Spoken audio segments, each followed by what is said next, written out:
Ringside Riot from the Ringside Ranch Brat Pack. I am just Mike. Over here is Josh, aka Bad Karma. Below me is Jet, the musical musician of the world and also Louisiana. And way over here in the corner, we have the Spicy Phil slash Sleepy Phil, the that threw a rant out supposedly that nobody could hear. It sounded like wah wah wah wah wah wah wah wah wah wah wah wah wah. It was about TNA, by the way, and I even called. If I'm correct, I called Silva. What's his name? Carlos Silva, a douchebag, and I made fun of that stupid hat of his. I fucking hate that hat. He looks like an HBK reject. He looks like a fucking pencil neck geek. He doesn't have any love for the wrestling business at all. He's just a fucking stooge.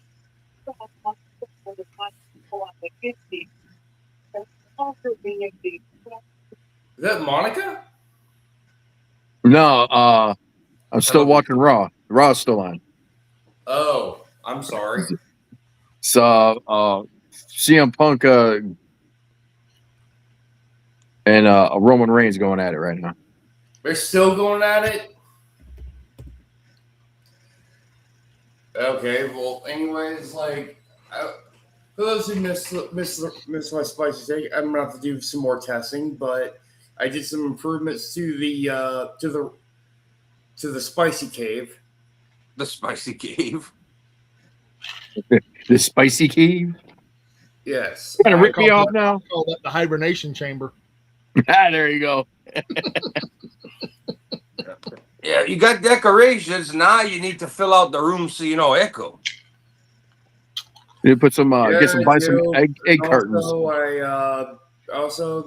I basically called out the Silva for basically preventing wrestling. I even talked about how TNA is basically being controlled by WWE as a scapegoat. Well, maybe one day you could redo it and everybody could hear what you said. And I got called a fucking mark by some douchebags online because of that. I was like, well, if you don't see the writing on the wall, that's your problem, not mine. Not the douchebag. Not the douchebag. Man, what does the douchebag got to do with it, Phil? I got called a mark. We are all marks, so he's a hypocrite. He has no fucking room to talk. Okay. Y'all want to hear Phil's rant or lack thereof? I think Phil should just talk about it right now, real quick, so everybody can hear what the hell he said. Here's a spicy take, the spicy take, with a little extra like Tabasco sauce with it. Well, anyways, fuck Carlos Silva for preventing people for taking food off wrestlers' table. For wanting to wrestle other companies, all because here's the thing: you get all because WWE is afraid of AEW for preventing talent from getting talent. I know you don't think, but they're no competition. Like, then why are you trying to prevent other wrestlers from going over there? Trying to also prevent them from getting TV deals and everything. Also, why are you using TNA as that too? Huh? Well, but mainly he's mad because AEW ran Collision against him, and that's why he's mad at AEW talent. He's letting him work other indies, but not. It's AEW Silva's pissed at, so he is hurting his own wrestlers, like you said, and don't want him to work with AEW talent. It's a red flag. Even Gail Kim says this is a fucking red flag. I can see why Gail Kim doesn't want to work with TNA anymore. She saw how much of a fucking tool bag that Carlos Silva is. She could work with. This wouldn't have happened under Scott D'Amore at all. Scott D'Amore actually has a passion with Silva. He's just another pencil neck geek business guy. All he cares about is De Niro, but yet you're trying to be. You went from becoming a good wrestler to WWE 2.0 light. All right, hold on for a second, Phil. You mentioned a name there, Scott D'Amore. Did you hear what he's up to now? And then I'll let you continue on your rant. We know Scott D'Amore. We know Scott D'Amore. He's now under doing his own good thing. Maple Leaf Pro Wrestling, the real TNA. Well, did you hear about he's getting a deal with TSN? Yeah, I heard he's getting his own TV show now in Canada, and I'm happy for Carlos. Not Carlos, but Scott D'Amore. He's Jersey. The guy knows wrestling. He has a passion for this. I can see why he likes working with Tony Khan, AEW in Japan. He's with CMLL. He's also working with us. Heck, I wouldn't be surprised if we see talents from Stardom, work over in Maple Leaf Pro Wrestling. Yeah, it'll happen again. I still have some news from last night. Wait till you finish your rant, though. And Josh needs to turn his TV down. Well, this is when I see Maple Leaf Pro Wrestling, I see the old school TNA.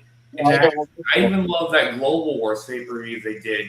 They even had the fucking Good Brothers on there too. Mm-hmm. All right, back. It's just turn your TV down, Josh. More like TNA than actual TNA. And also, W, we still love you, even if Mike doesn't. Yeah. Okay, well that's it, Phil. You got it. I was a little bit more pissed off this morning than I am today. I'm kind of more just chill now, a little bit tired. I just woke up about 30 minutes ago, so I know how you feel. Kind of more of the sleepy mode than the spicy mode. Right, we hear you, but we got some teasers for y'all tonight. Start with tonight. We're gonna be talking about AEW Dynasty, of course, happened. If Mike wants to talk about the TNA show that I had no clue even happened, we have Raw tonight. I didn't know about it either. And then we have Raw tonight, and as well, and then everybody's all Mania. Before we get to Mania, we have a couple of Las Vegas shows coming, so we have a lot to talk about tonight. But first, I guess AEW is the big one. We all did our pick'ems. We got to see who wins this thing. I didn't do the pick'ems, unfortunately. I was sleeping most of the time. Just disqualify. Before we get to that, we got to talk about the Berwyn incident. Because obviously you guys have been updated as well as I have been updated as well. There was obviously the world was shocked when when the rumor went out that Cruel was almost stabbed at a wrestling event and the whole entire locker room beat this guy's ass. Now, turn of events, which enforced the city to shut down pull all the licenses from this venue and shut down wrestling from here on forth. Actually, they're holding one last wrestling event. I'll get to that, but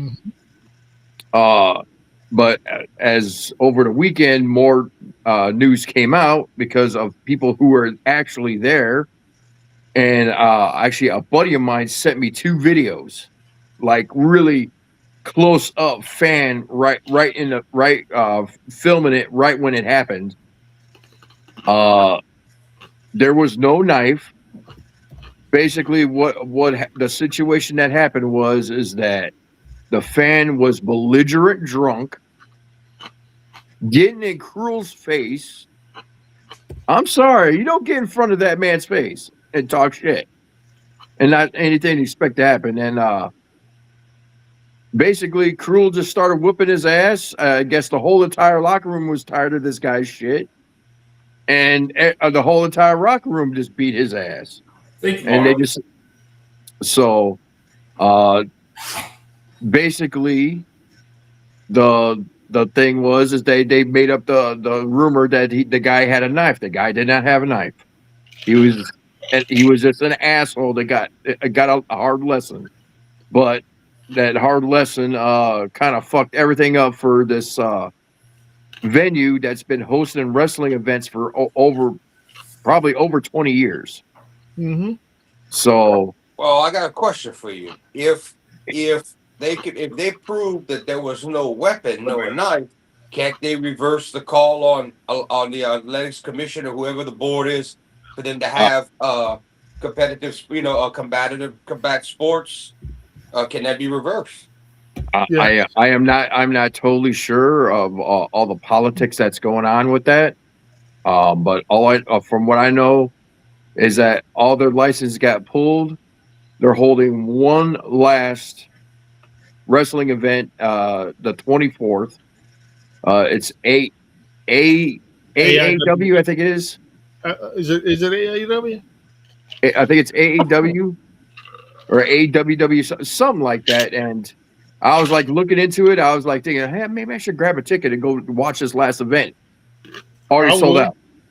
Already sold out. You should. I don't know what it's called, but it sounds like you should be drinking an A&W root beer while you watch it. A&W. Yeah, but it's already sold out. Oh man, The event's already sold out. So I will not. I want. I'm not gonna be able to get a ticket for that one.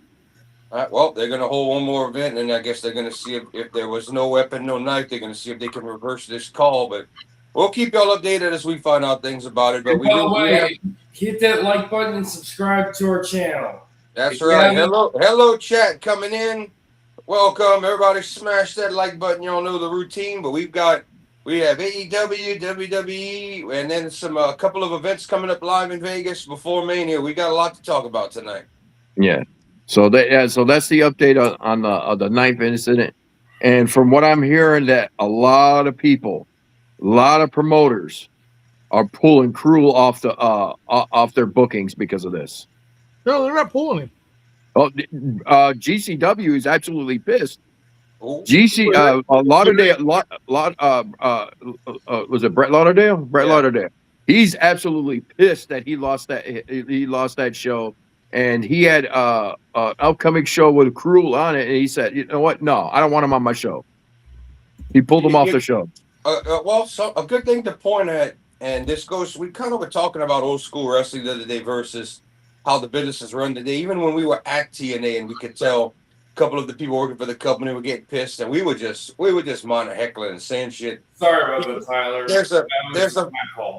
There's a fine line between this is a wrestling show, and you could say and go off on the wrestlers, and they got to hold their cool, and actually being attacked. Yeah. And yeah, it's a very fine line. Unless the crowd puts hands on you or touches it, which don't do at all. Don't try to get in the ring. Don't jump the barricade. Don't touch the talent. But once that happens, you're supposed to be able to know how to work a show well enough to where you want these fans pissed and believing, and you want them to holler shit at you. And you got to be able to keep you cool. So there's a fine line. There's a fine line here between what a fan can get away with and disrespecting the wrestlers, and I don't mean verbally disrespect. You got to be able to take that. Physical altercations, like I said, jump in the ring barricade, getting in the ring, touching the talent is a no. Now, if this guy was just heckling and yelling in his face, I've even seen Scott Steiner handle it well and turn around and get out of people's faces that tried to call him out. If Cougar or whatever his name is lost his cool, and he put hands on this guy because he couldn't take being harassed, I see why Lauderdale's pissed, not just losing the venue, but I'm saying if this really happened. I don't know the exact events, but not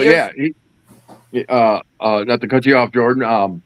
The video I saw, what it is that it happened after. It didn't happen during the wrestling match. It happened after. It was like it happened after the show where they're trying to do a meet and greet and everything. And this guy came up belligerent drunk. I mean, there's difference between heckling, like what we did. Mike, and I was like, hey, her only fans had feet pics, shit like that. Yeah. That's heckling. Here's my big question, and this goes back to the shit that happened with the incident with all kind. Okay, instead of medical, this time where was security at a meet and greet for this kind of shit? Where the hell was the security supposed to do their job? Sorry, there's. All right. Piggyback off what Josh was saying. Match Cruel has been pulled from GCW program following a controversy at a Ruthless Pro Wrestling event in March 2026. According to reports, Cruel was allegedly stabbed by a fan during Ruthless Pro's Omega show at Chicago's Berwyn Eagles Club on March 28. Footage from the event showed the fan confronting Cruel, who then threw punches. So he threw punches at Cruel first, but no knife was visible in the video. No evidence. You know what? Yeah, put me on full screen. Put me on. I got the video right here. Yeah, with Tyler, we learned that Phil's video quality was low. We pulled it, and he did a little mini rant to start the show here tonight. Yeah, sorry about that. That was my fault, dude. Yeah.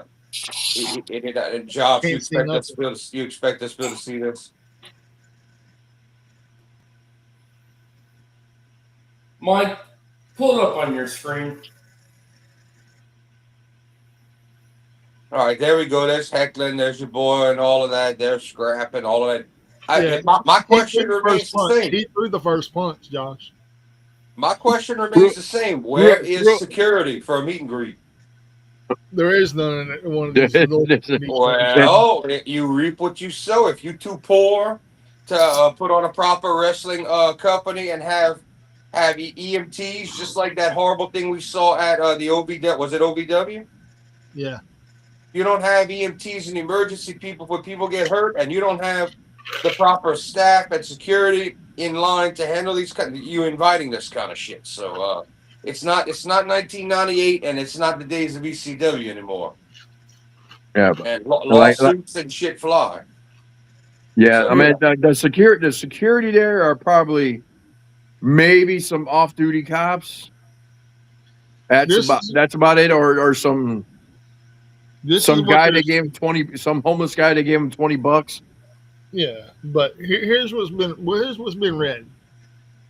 Footage from the event showed the fan confronting Cruel, who then threw punches, but no knife was visible in the video. New evidence and accounts from attendees suggest the incident was staged, with GCW owner Brett Lauderdale calling it a fake stabbing. As a result, GCW's June 20th, 2026 Bow Down event at the Berwyn Eagles Club was canceled, along with all future shows at the venue.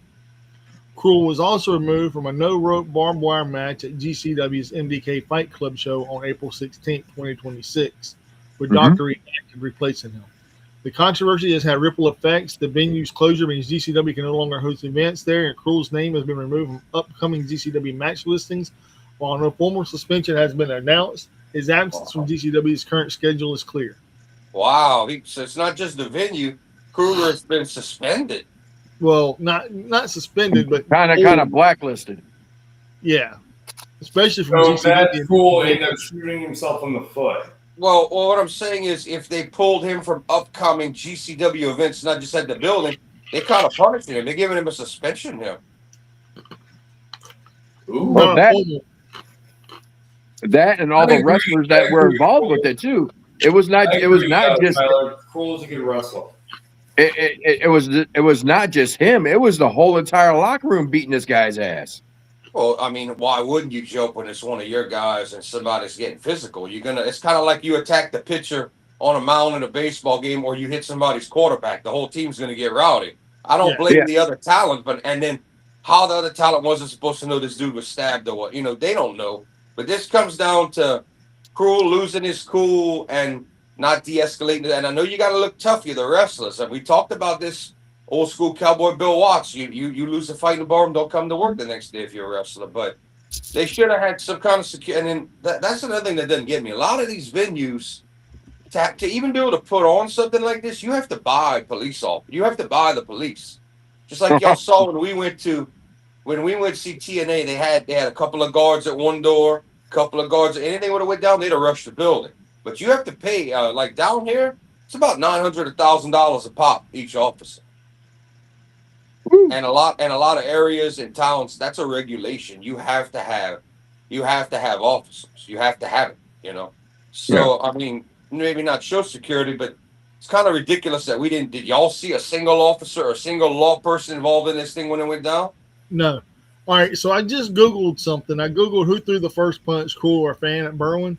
Based on the official Berwyn Police Department investigation and statements from the event manager, Cruel threw the first punch in the altercation at the Berwyn Eagles Club on March 28, 2026. According to the police report and the manager's account, the fan had been causing problems earlier in the night, was warned to calm down, and was later approached by Cruel at the merchandise table after the show. The manager stated that the fan ended up attacking his wrestler and tackled him to the ground and continued punching him before others intervened. While some wrestlers claimed the fan initiated the attack by tackling Cruel, the police report and the manager's version described Cruel as the one who threw the first punch before the fan responded with physical contact. It's worth noting that the Berwyn Police Department confirmed there was no stabbing and closed the case with Cruel not pursuing criminal charges. Well, he can't pursue criminal charges when he threw the first punch and there was no stabbing. But yeah, I see why Cruel's going to be suspended and punished for this, and I can understand Lauderdale being pissed that he lost the building. So I get it. Also, in a sense, y'all, this is Jack Perry and Punk. This is TK mad at Jack Perry for what he did in the Punk situation back. In a way, this is just with more people involved, more wrestlers, and a non-wrestling town. Yeah. Mm-hmm. And this is the crazy part here. We're talking about this situation here, and I want to talk about something that's also happened over the weekend. I watched the UFC fights. Did anybody watch the UFC fights?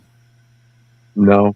I did not, but I've been hearing the last couple of shows. They're really all doing good, and they might be on an uptick. This could be like 2010 UFC. Well, there was a heavyweight fight. Josh Hotek beat the shit out of the guy that was 5th ranked as a heavyweight.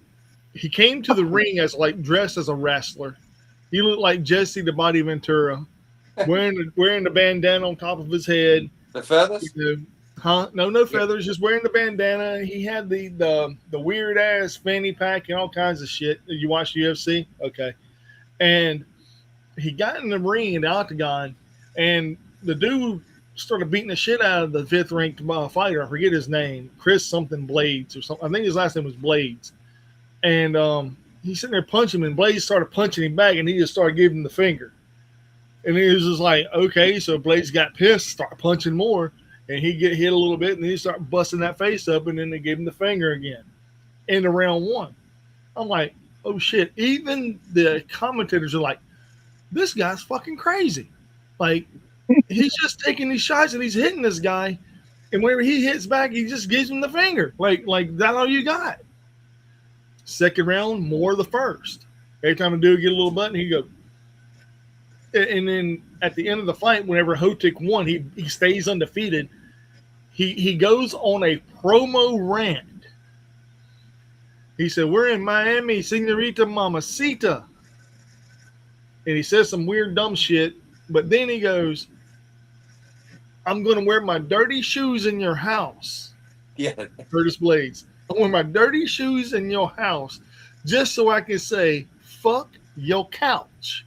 I like that. I like that. And then he said, "If you think you can beat me, woo-wee, you are dead wrong." I was like, holy shit, dude. So this dude's the new promo king, like what you call used to be. Conor McGregor. Yeah. Okay. Dude. Which that does help the business. And Joe Rogan, man, he was like, he couldn't say shit, dude. He was just like, and Phil's asleep. No, I'm not. Can't tell. Anyway, I'm closing my eyes. Same thing. No, it's not. We're not at work. You can't use that excuse. Yeah, hibernation chamber. I told you it was the hibernation chamber. Anyway, so the main event, the very main event card, the last match of the night, Yuri and no, I didn't see the Oba promo, but we will talk about that too, Anthony. Yeah, we're going to talk about Dynasty and the results and our pick'ems. We're going to talk about Raw, and we have 2 Vegas shows coming up. Stardom and the Despy Invitational. It's going to be full of death matches coming up. We're going to talk about all that tonight. And some big wrestling event this weekend. So 2 days. Yeah. That'll be after. We have a lot to cover. Y'all still have a Dynamite coming up, a SmackDown coming up, plus those 2 shows I just talked about in Vegas before we even get to Mania. So Mania's got to wait your turn, fat boy. Yeah, what's your turn? But fat boy. The very main event, the first round, Yuri noticed that his opponent broke his leg. Like his leg is like it was gone, and the dude was on. He's like, "No, man, get up. We're gonna fight. Just like we're gonna fight." And he took his eye off the prize, and the dude with the broke leg caught him with a left, dude, and he went down like a clown, dude. Like, whoop. And he jumped up and punched the shit out of him. Dude, he went down, bro. Like the dude with the broke leg won. And I was like, this is bullshit. Even Yuri, man, he was like, I'm disappointed in myself. I showed mercy. I'm an asshole. I can't believe I showed mercy on this punk ass kid and he beat me, motherfucker. With a broken leg. With a broken leg. Fuck. You know, he felt so bad. And the dude that won, was like, I knew I could win. I'm like, dude, if that shit would have went to the fucking time limit on the first round, the bro, you never in UFC and real fighting, you never let up until that ref pulls you away. You never let up till that ref tells you, stop. You go at, when someone's down, you go in for the kill. You fighting for your health, your life at prize money. This is real fighting. You go and you blast those hammers on his face until Herc Dean comes in and he's like, whoa, cut it, buddy. I'll put myself in the way. Cut it. Oh shit. Cruel got banned from MLW too. Yeah. It doesn't look very good for Mr. Cruel with all of this. No, man, I hate that for him. Yeah, it doesn't look good. It doesn't look really good right now. Yeah, it looks like he's going to be taking some extended time away from in-ring action unless some nobody hires him. So, unfortunately, Mads Cruel or Kruger has become a fucking liability. Well, I mean, it wasn't his fault technically. It really wasn't. It's sort of like, how do I want to say it? It was a douchebag fan. That's all it was, and he just provoked. Right? Yeah, basically. When you are a sports entertainer, don't care how real your wrestling is, it's your job to know what people. You're an actor. You have to know what these people in this crowd could do. People can become volatile. They can become belligerent and drunk. You have to kind of know how to handle the city. It's not a free for all. It's not a backstage. It's not an alleyway brawl in a club, and you're the bouncer. You have to have a little bit of professionalism, know how to de-escalate a situation, or at least cover them up and hold them down. You kind of gotta know how to do these things. That's why I think the fan should. I'm checking. This is why in the 90s, WCW referees were so good at. A fan would jump in the ring, they catch you in a French face lock and hold you till the security. You weren't going anywhere. A little bit of Mark Curtis. Are you kidding? If the wrestlers saw the ref holding somebody, it was a free for all. They were getting their ass beat. If the referee didn't get to him, the referee would go to try to save the fan. Savage was famous for laying in real kicks and hits to people jumping in the ring. Yeah. Okay. Well, how about that one where the dude climbed the cage? Kruger has not been pulled from MLW as of yet. Okay. He has not been pulled yet. Good. That was a rumor. We debunked it. Okay. Yes. Yeah. So there is no telling. Just Game Changer. All we know right now is it's just Game Changer. That's it. And Lauderdale is pissed because he lost the building that he likes. So that makes a lot of sense. We'll follow, like I said earlier, we'll follow the story and let y'all know if anything else comes up about it. But that's the one that did the death matches at, ain't that right, Josh? Yeah. It got fucking glass in my fucking chicken. Him and his damn chicken, bro. It was good chicken, man. Shit. I was like eating, and all of a sudden a light bulb busted. There's like particles went. I've been hearing this story. Been hearing this damn story for over 6 months. Wasn't that long, Josh? I thought that happened earlier this year. Was it like November? Was it November? Yeah, it was not too long ago. Yeah, I think it was that long. I didn't think it was last year. I thought it was earlier than that. Well, we're approaching 6 months, damn it. Jordan's tired of hearing about it, motherfucker. It's funny, but I'm gonna keep hearing it. But if y'all done with that, y'all ready to get into the Dynasty card?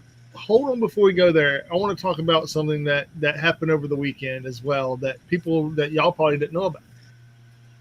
I found out about it last night watching a media scrum. And Joshi Pro Wrestling was happening in the same city as Dynasty. Tokyo Joshi, yeah. And Tony Khan let them watch the show for free. Huh? What? Tony Khan invited them to the show. No, he didn't. He didn't even know they had a show going on. Well, they still were at the show, though. That event happened in January. Okay. Anyways. Yeah, apparently, the show was going on, and he said he knew about the show because he had to be in the media scrum, but he said he couldn't watch it because he's running a show. This is Also, what this he's is. not a partner with Joshi Pro Wrestling. He Stardom is a partner. He They're has also worked no, with actually, Joshi Pro. actually they are partners with Tokyo Joe Pro Wrestling. Joshi Not Pro Wrestling really. Pro. They have done stuff in the past, but that's Noah. Noah owns Joshi Pro Wrestling, Which is WWE's partner. Yes. So this is what was said. Tony Khan did not invite Tokyo Joshi Pro (TJPW) to AEW Dynasty 2026. According to Khan, TJPW had already held a separate event in Vancouver earlier that day, and they denied us for a collaboration with AEW.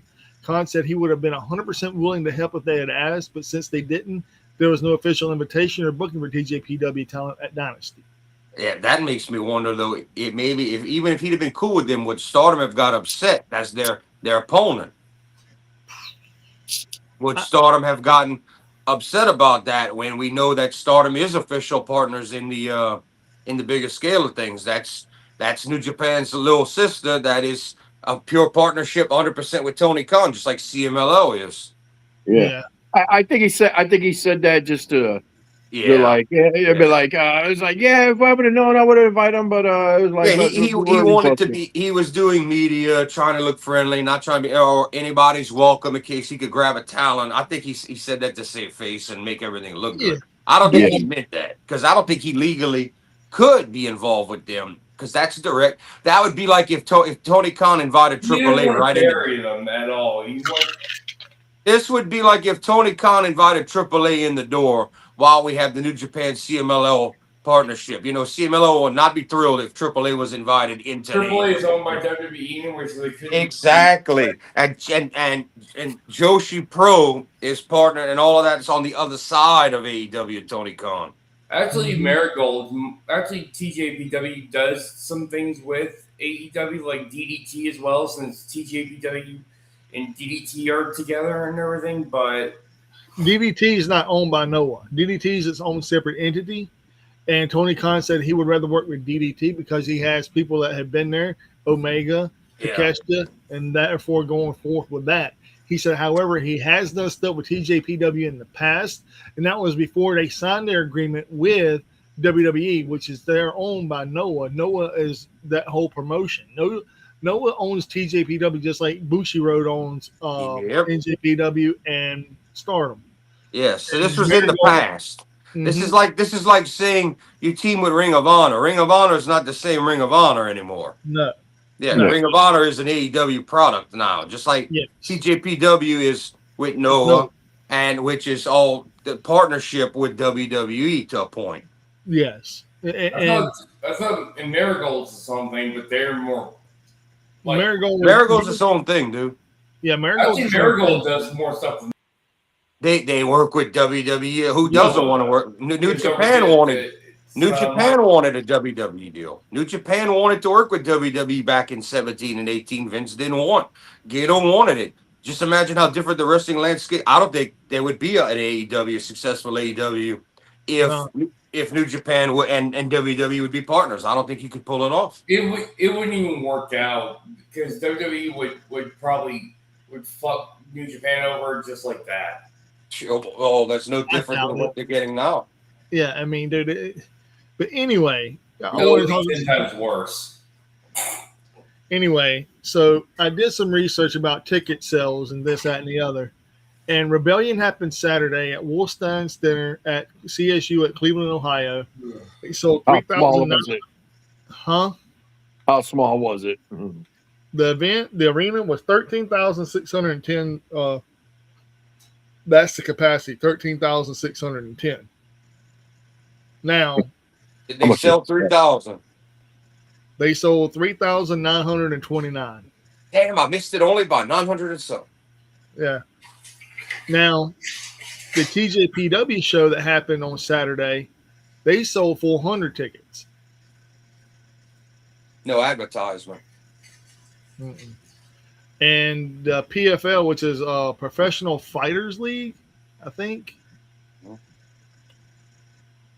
Hold on. while Mike's looking that up, we do need to give some credit to Real American Wrestling, right, with Eric Bischoff. Their numbers are holding very nicely. Their low numbers are 3 to 4,000 every show. They're doing very nice. Oh, the Real American Freestyle. Yeah, they're holding, bro. They're really making shit happen. And I never hear any advertisements or anything, but it's nothing for them to get 3,500 people in the building every time. Well, yeah, I mean, that's not bad for an upstart. No, it ain't at all. And PFL, which is sort of like a minor league UFC, and they were at Wintrust Arena in Chicago, Illinois, Saturday, and they sold out 5,604 tickets. Okay, that's not bad numbers either. 5,000. Yeah, and that arena only holds 10,000, if I'm not mistaken, Josh. Sounds about right. Almost 11,000. So I mean, they sold about half of them. I like seeing these little engines that could, not people that have been in business for multiple years, moving up, getting. It's for. I mean, we got to be real today, chat. Everybody watching, it's not the '90s anymore where you pack stadiums every Monday night with both companies. A strong 5,000 to 6,000 is a great number, and if you're a nobody and independent, 3,000 and up is a great night. These people started with 50 people in their crowds and 100. Under 1,000 people. So those are great numbers for independents and indies. These are really good numbers. WrestleTix also said WWE presents NXT Live Friday from White Plains, New York. They sold 2,640 tickets. And then Sunday night at Vancouver for the TJPW show, they sold 309 tickets. Oh, guys, we also have some stuff from Stardom as well. We gotta get to that later. We got this, Phil. We know. We gave you the rundown. We're gonna go after while Mike is talking about TNA. Next up is gonna be Dynasty. Then we're gonna do Raw, and then we're gonna talk about Stardom and the put on by New Japan, but not New Japan, Deathmatch, which both are gonna be in Vegas later on this week. And GCW Ring. That too you can add. Yeah, and and maybe not the whole show, but we might talk a little bit about Brody Lee Jr.'s upcoming No Rules match with Janela, which I've still been watching up. They've been building this thing up in tables and all of that. Yeah, they're getting him ready. Yeah, and also Sandman wrestling the Invisible Man. No, geez, yeah, I saw that. It's his final match, man. It's his retirement match. He's wrestling the Invisible Man. What's the name of that dummy, by the way? Huh? What's the name of that dummy, that sex doll in from DDT? Oh man, you want the heavy metal champion? The former heavy metal champion. Actually, I thought the current heavy metal champion was that voice actress. Yoshihiko. Yes, I love Yoshihiko. And Anthony, to answer your question, I mean, it comes down to costs and expenses today and how much the price of the bigger shows are going. It comes down to what people can and can't spend and what they got to do in their lives. You don't have a big crowd going. In the old days, it was very common to see a bunch of 40-year-olds and 50-year-olds and old people packing wrestling events, cheering people on, believing it. Today, it's either about the kids or it's that age group like us that still love pro wrestling that go. And besides that, you have all these expenses, like how much, say, a WWE show costs. So, and these smaller indie companies don't have the best promotion. Unless you're looking for them, you might not know it's even happening or going on, unless, without some promotion. So this comes down to, I don't think it's the COVID era conditioning everybody to stay home. I think it comes down to, I mean, if you go to this show and this show and this, and back in the day, you didn't have an option. Something went to your little town, you went, and you paid $10, $15 to get in. It's not like that anymore. Yeah, if it was good or bad, you win. You win, especially if it was a small town, and it didn't matter what company was coming through. They were coming through. You were going to pay 10, 15, maybe even $20. Usually not. I mean, 25 and up was like Ringside. And you went to the show and you saw and it didn't matter who it was. There was something going on in your town. Today, there's so many entertainment options. There's so much. You have online streaming, which has done a lot of that. I mean, The internet's the greatest thing and the worst thing to ever happen to people. Yep. It really is, because it can make you lazy and you don't have to go anywhere for entertainment. Versus the old days, you had to leave your house to get entertainment and interact with people. It comes down to a lot of logic of that. You don't have to. You could stay home and find something to watch or do online or play a game or like a movie. Whereas back in the day, no, you. Oh, this show's coming. We're gonna go buy tickets this Friday night. We're gonna go watch this show like we go watch a movie. And hey, that was pretty good. This guy beat the hell out of this guy. All right, let's go drive home. No cell phones, nothing like that. It comes down to entertainment options today and pricing. And that's why you're going to have less people the more you spread it out as well. You have these people that live in a WWE bubble. That's all they watch. That's great. But They you grew know up what? on it and they never got anything else. But they also have to pay out the ass to go to their favorite shows. Which is going to bring me to a segment in Dynasty. If anyone saw that sign, you saw it. All right, we'll get to that. We'll get to that moment when we talk about it. All right. So it's about time. After Mike says what he's got to say, it's about time to get into AEW. Yeah. After the tickets and everything were sold last night for AEW's Dynasty, how many y'all think sold? TNA? No, AEW. Okay. The final number that Khan and the company gave, or the final real number? The real number. From the look of the crowd, how it looked, I'm going to say at least. I'm going to say at least 7,000-8,000. A little higher. Okay. Well, higher than that's pretty cool. But I was going to say they have been fudging the numbers, and people have been calling out Meltzer and Alvarez for fudging AEW's numbers as well. And Tony Khan never likes to give the real numbers, so you don't know the truth. But right. Let's be honest, WWE does the same shit. They fudge their numbers too and pack in and paper the house. But I would have said 7,000-8,000 like Josh. Mike's gonna get ready to tell us 10,000-11,000 people in there. No, how many you think, Phil? What'd you say? How many people do you think were at Dynasty last night? How many paying tickets do you think Dynasty had last night at Rogers Arena at Vancouver, British Columbia? I could really care less. I thought the show was good. Well, how many people do you think paid for a ticket, though? I don't know. Yes. Yeah, throw a number. About. Act like it's a jar of jelly beans, and if you win, you get $50 still to buy a video game, or $80. I guess about 5,000 or 8,000. I guess, I don't know. 9,081. Anthony came the closest. Anthony said 9,550. Yeah, that's pretty good. That's very decent for a B-level pay-per-view. And I don't mean what y'all saw. I mean just the Dynasty name brand. That's pretty good for not one of your big four. Yeah, and the place holds 19,700, so they did over half. And I was keeping an eye on these ticket sales. They sold all this last minute. They only had about 4,000 or whatever sold.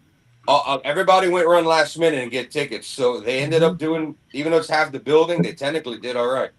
So far, okay. So since we're talking about ticket sales, the sign I was talking about, right when they had the cameras right on the commentators, and this guy with a sign came up right by the commentators, and it said, this ticket was cheaper than a nosebleed at WrestleMania 42.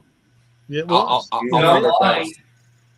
it's true. I wonder if that was a plan or not, but it's true. It is very true. He was front row. He was front row. I mean, front row. If I remember right, the ticket prices for a front row at AEW, it's a couple $100. I mean, it's because it's front row.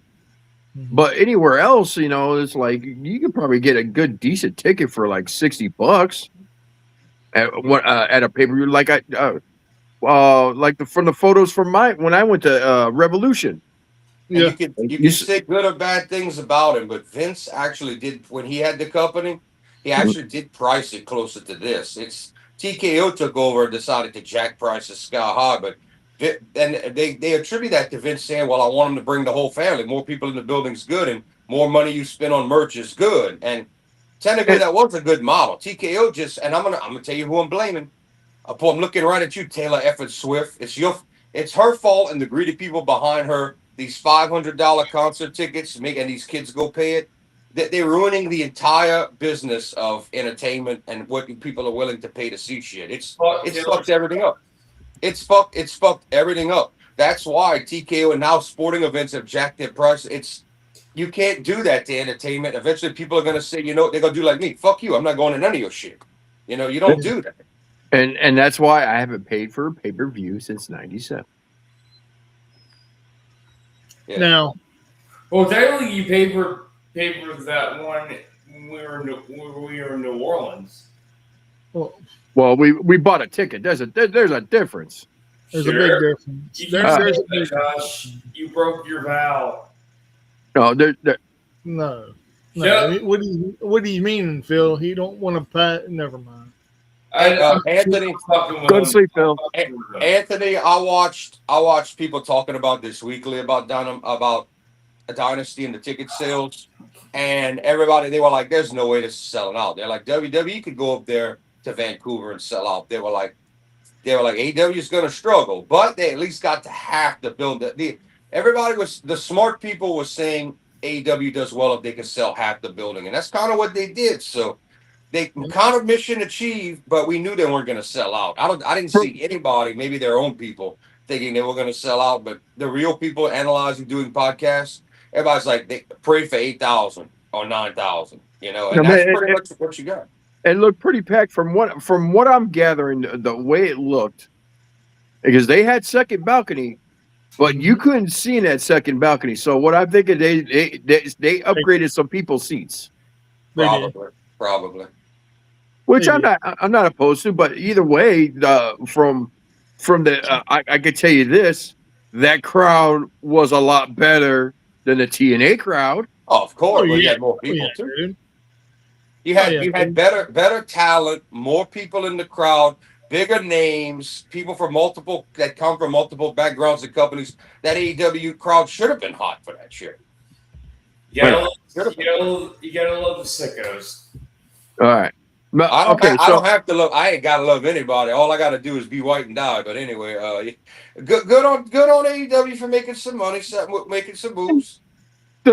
All right. The comments and the views of Jordan. Review on Ticketmaster. Hey, my ex used to say that all the time before she died. She said, "There's only two things I gotta do in life." Jordan, ticket prices in 2025 for Taylor Swift weren't that bad. No, are you kidding? $500 for any ticket. Upper deck was only 100, dude. Lower level was 200. Floor seats were 200 to 400. I don't know where you're seeing that at because I've been following this for a couple years. To 500. It's like $500 to go see that woman's crap fest of her lip syncing. VIP packages start around 800 to 1,000. Dude, I think I paid $100 over $100 for 9 Inch Nails, and that's average. But that was nosebleeds in United Center. Yeah, your average ticket today to go to an arena show and have a semi-decent to nosebleed show is about $140, $150 today in modern day. If you're on the floor, you're probably looking at $500. Some other venues, like when me and Mike looked for trying to get 9 Inch Nails tickets, they wanted damn near $400 down here. They would get greedy down here. That's Smoothie King. We could blame that on. All right, Anthony said, Josh, that's a low standard and bar that you're saying that the AEW crowd is better than TNA. Oh, fuck dude, yeah, dude. You're talking okay, Anthony. All four of us went to a TNA event. The same event, Sacrifice. We watched it. Now, I'm going to give credit is due. There was a couple good matches. There was a couple good, decent matches. Other than that, it was a total shit show. I mean, we got bored so quick that we had to invent new chants and everything. I mean, when Mike Santana came out, we were like, Mike. I mean, they had a match come on. I went and took a dump in the public bathroom. Yeah. I mean, you got to realize TNA is so bad. I mean, It's not. It's not even. It's. I wouldn't even consider it a developmental program anymore. TNA, that crowd was ass. Yeah, They got so offended whenever we would say something. Like you could see the looks we were getting. Like you assholes. Like what Eric Young. I mean, Anthony, we cheered for Eric Young, and everybody's like looking at us like, "What the heck are we doing?" Let me. All right, Anthony, I got to explain something to you there. Everything you just said is the reverse of what really happened. Well, because of what she does in her sales, it hurts all of us smaller musicians. So actually, this rips all of us indie musicians, smaller time musicians that aren't backed by a big pop conglomerate. This hurts all of us money wise. Venue wise, it hurts all of us what she's doing. So no, she's not protecting the artist. Her and the greedy people behind her are hurting us. They're making our venues go down, less money, less places to go do things, and pushing away a lot of the music. So yes, Ticketmaster, some greedy whores, they take their damn 15%, but still, it's hurting what we're doing. She's way overcharging for what she does. You could go watch. I mean. You could go watch. I'm just going to use this band for an example because they're a popular band still to this day. It might not be everything that we all like here, but Journey draws a fucking crowd. Okay, I'm not a big Journey fan, but you go to Journey, they're gonna pay $280 a ticket to get a good seat. That's not VIP. You will pay $280. That shows, and that's one band that's gonna have another band opening for them. You go see Taylor Swift lip sync for $500 and cut a backflip on some wires, and all that does is hurt all of us smaller that we have to go to smaller venues and $20 a head, which was 15. We had to actually go. Every venue had to go up $5 because of what they're doing with the inflation in the music business. So what used to cost you 30 at a medium-sized place is going to cost you 35. That's without Ticketmaster doing their 15% bullshit. Yeah, for what she's charging, I mean, I'm sorry, there better be like the headliner better be like Paul McCartney and two other good bands. Yeah.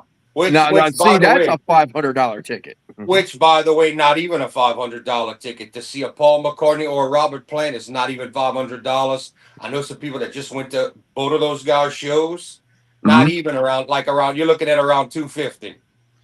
And let's see. Santana. Ticketmaster has always been a ripoff, Anthony. So the best thing you can do, us as artists, is avoid Ticketmaster when we can.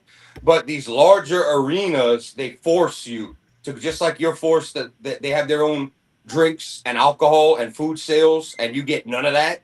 That's the venue. That's how that works. Ticketmaster is a hoe. But the best thing I can suggest to anybody is when you can work without Ticketmaster, do it, because you have to jack prices so high for people to get it in. I mean, it's ridiculous that two people, like a couple, let's just say two people go to a show and it's a bunch of local bands or whatever, and they put on an event in a larger place. And because you had to go through Ticketmaster because it's a Ticketmaster licensed place, they have to charge you for a bunch of no-name bands $40 a ticket. That's $80 for you and your spouse or your girlfriend to walk in the door before you buy a drink, take a leak, buy a bag of popcorn, eat a hot dog, get a nacho. That is fucking a lot of money for no names. All right, hold on, Jordan. You said how much for a Paul McCartney ticket? I believe Chad got his for $250 to $280. He fucking stole a ticket because the Palm Desert a Beetle. Wow, that's such a price. Palm Desert, California, just to get in at September 29th of last year was $425. He picks California, the most expensive motherfucker out of all. Hold on. Las Vegas, Nevada, October 4th, $425. Okay, but that makes sense. Still, first of all, still under Taylor Swift. Still, if we talk about you on the front or you're in the main area of the crowd, and you're gonna watch, and he still puts on a long show. He doesn't come out and play 8 songs. He's still at 90 years old, is still performing and putting on. That's kind of worth it if you want to see the legend before he goes, man. Yeah. Average ticket, Chicago, Illinois is November 24th and 25. $350 just to get in the door. That ain't bad. That's not bad at all. Yeah. Considering what it is. Was it at Tinley Park?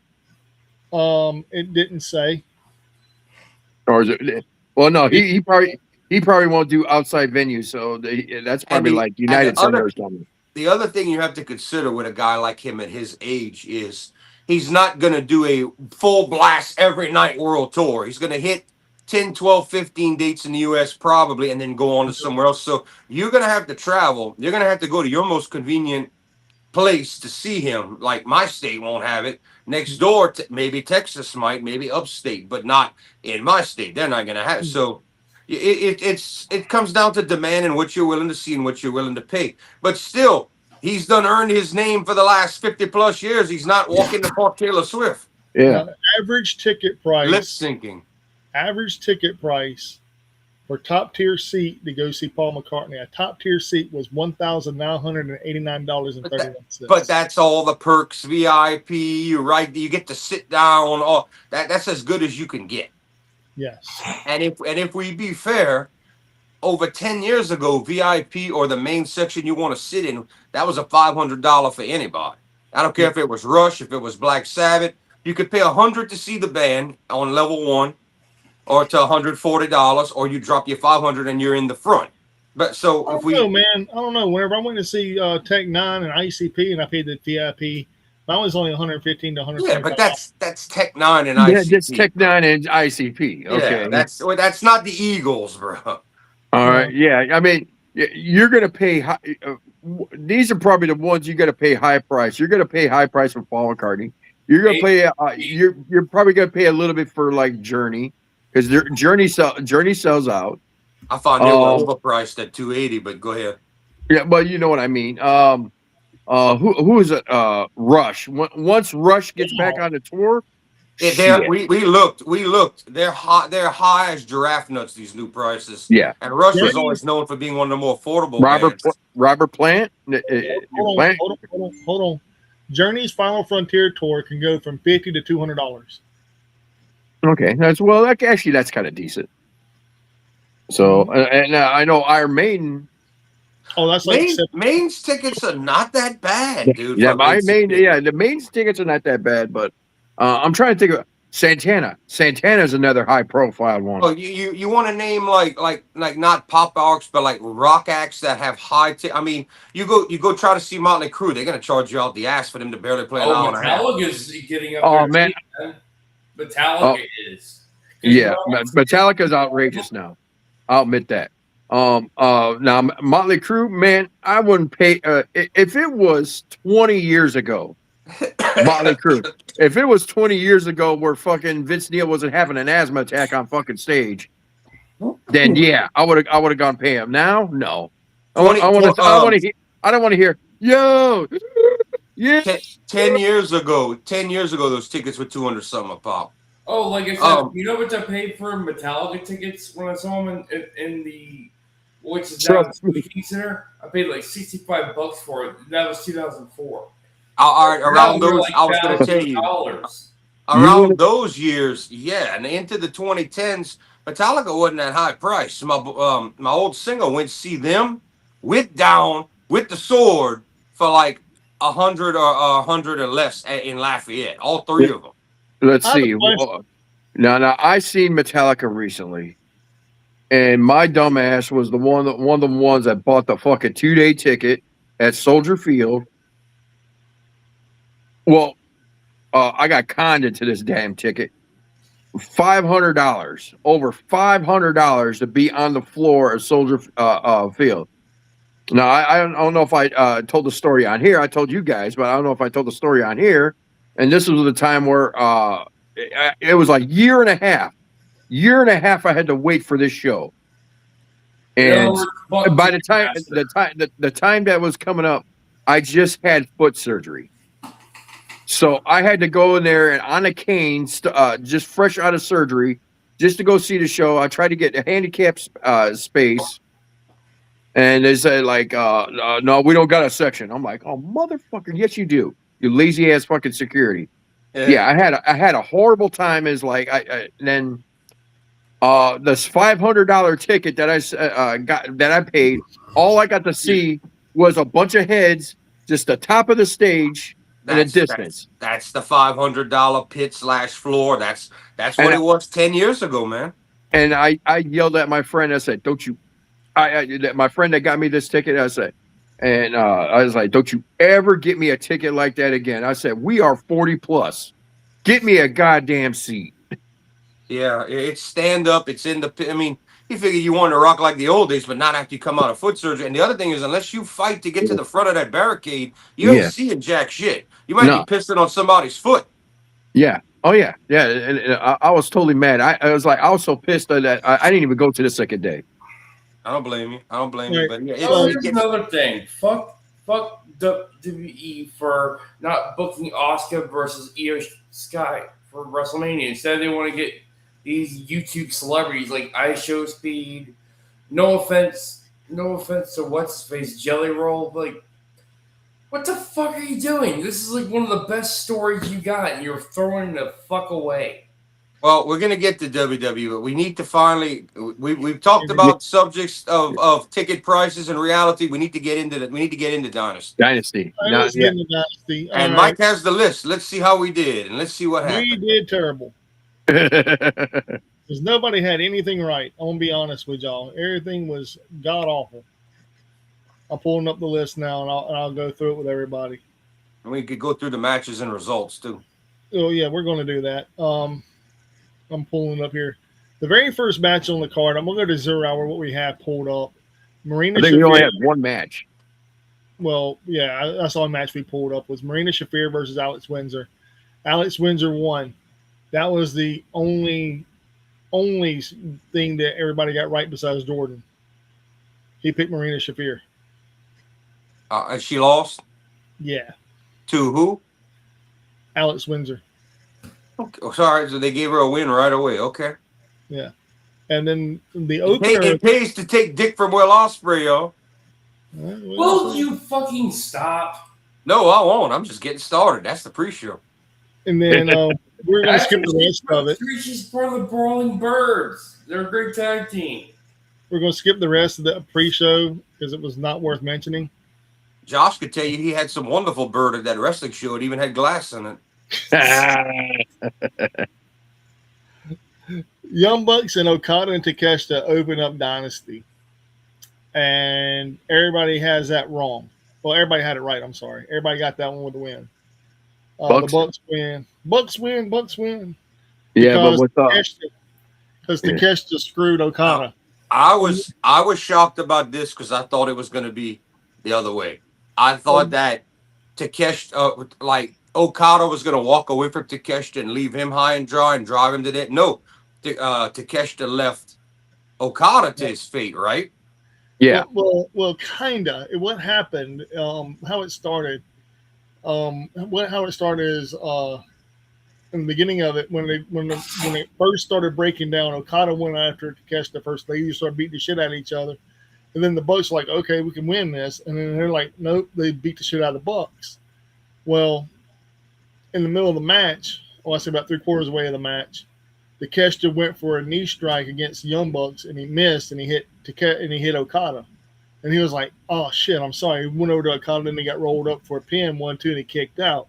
Well, Okada went for the damn Rainmaker, and he missed Matt Jackson and clotheslined Takeshita. And then he started smiling, and he shrugged his shoulders and went, like, did I really mean to? I don't care. And then... Bitch. Yeah, and then Takeshita rolled to the outside, and they were fixing to go for the Meltzer drive, and Takeshita pulled Matt Jackson. He held onto his ankle, and they just stared at each other. And then he looked at Okada, then he looked back at Matt Jackson, and they both looked at each other, and he took his hand off his ankle, and he goes, he walked away, dude. He did this. And started walking to the back. And they hit the Meltzer driver 1, 2, 3. And then Don Callis throws the headset down, gets in the ring, tries to get Takeshita in the ring, and Takeshita's like, fuck this, I'm done, I'm going to the back. And then they even did a thing later on with Don Callis in the back and talking to Renee. And she's like, Don, well, I want to talk to you. And he's like, look, I got things to do, and I'm going to talk to Takeshita, and I got Okada. And he's like, you okay, Okada? And he goes, Takeshita, son. What was that? And he goes, oh, I'm so sorry. He did that? Yeah, he did. And then he walked away. This is going to lead to Okada's going to attack him. That's what that's going to lead to. I think that's going to set up for All In. Dude, I hope so, man. God, dude. I don't know which so show, good or shit. like we mentioned last week, a match like this, you could do a 3. You could have give them each a win and then pay that thing off and win. You could do a double or nothing, a Forbidden Doors the second, and you're all in Wembley, which the fans will eat that shit alive. Those two guys, they're gonna love it. Yeah. I mean, I'm just trying to don't know what Tony Khan's gonna do, or if he's gonna do one and run it back later. But if you want to have these guys go in a triple deal, and pay it off, this could work. This is perfectly set up for the 3 shows. Yeah. And they'll all be good. Y'all are gonna watch and not be able to take your eyes off the screen. And I mean, it's gonna be winners. And that Wembley, the way that UK crowd knows both of those guys before AEW, follows both those guys, and they're gonna go. I'm telling you, it's gonna be just like a New Japan match. The bell is gonna ring. They're gonna stand there, and Wembley is gonna get up and go. Just like when the Will Ospreay match starts, same shit. All you're gonna hear is ding, and then chants back and forth, chants. That's how it's gonna go. Oh hell yeah, dude! It's gonna have goosebumps the whole entire time. It's gonna be something. I'll say that it's gonna be something. Yeah. And the next match was Darby versus Andrade. If Darby wins, he gets a future spot at the AEW World Title. No, the next match was it Jericho and Jericho Ricochet. And Ricochet. Yeah, that's right. I'm sorry, I had this fucked up. That was a good match, by the way. I am shocked that they obviously did this with a few people. It's going to become a trend tonight. Old time wrestlers coming back. You eat a pin. You take an L. And you know who got this right and we all got it wrong?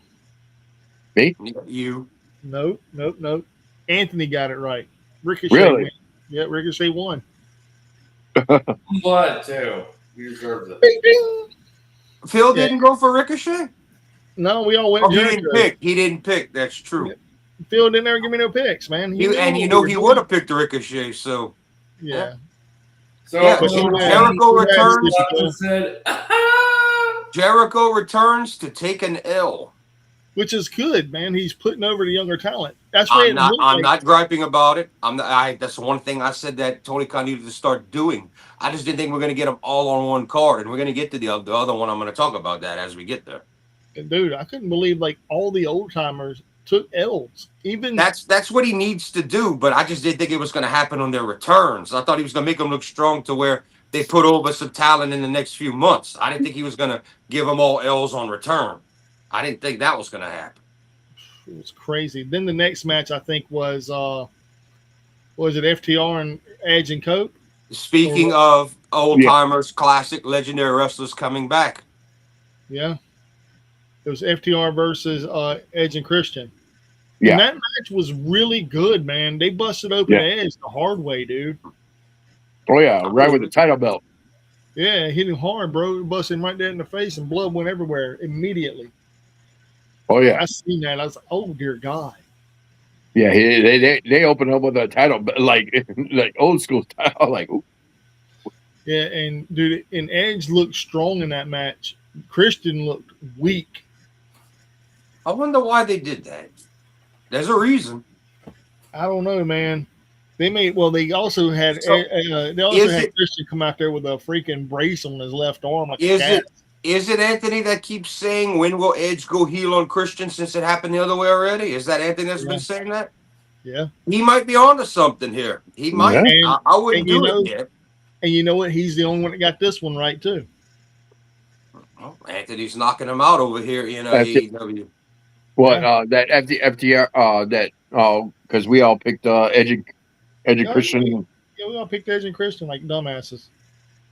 Yeah, really? Well, we all thought that Tony Khan logic. You coming back and you want to build these guys to eventually put over people. You give them all wins coming back. No, he just said, "Fuck it, we're gonna start building." Which I'm okay with it. If you're gonna push the new talent, the younger talent, that's the right way to do it. I just didn't think he was gonna do it. But you know what? All those guys and Mox, I know he didn't. They all need to eat L's and put over the younger guys. That's what needs to happen in that company. Make stars. Yeah. And then you had Darby versus Andrade next. And Crash test dummy, crash test dummy. I got this one right with Anthony. We both picked in. Well, nope, we got this one wrong. Me and Anthony got it wrong. You and Jordan got it right, Josh. Crash Oh, test okay. dummy. Yeah, the crash That's test dummy.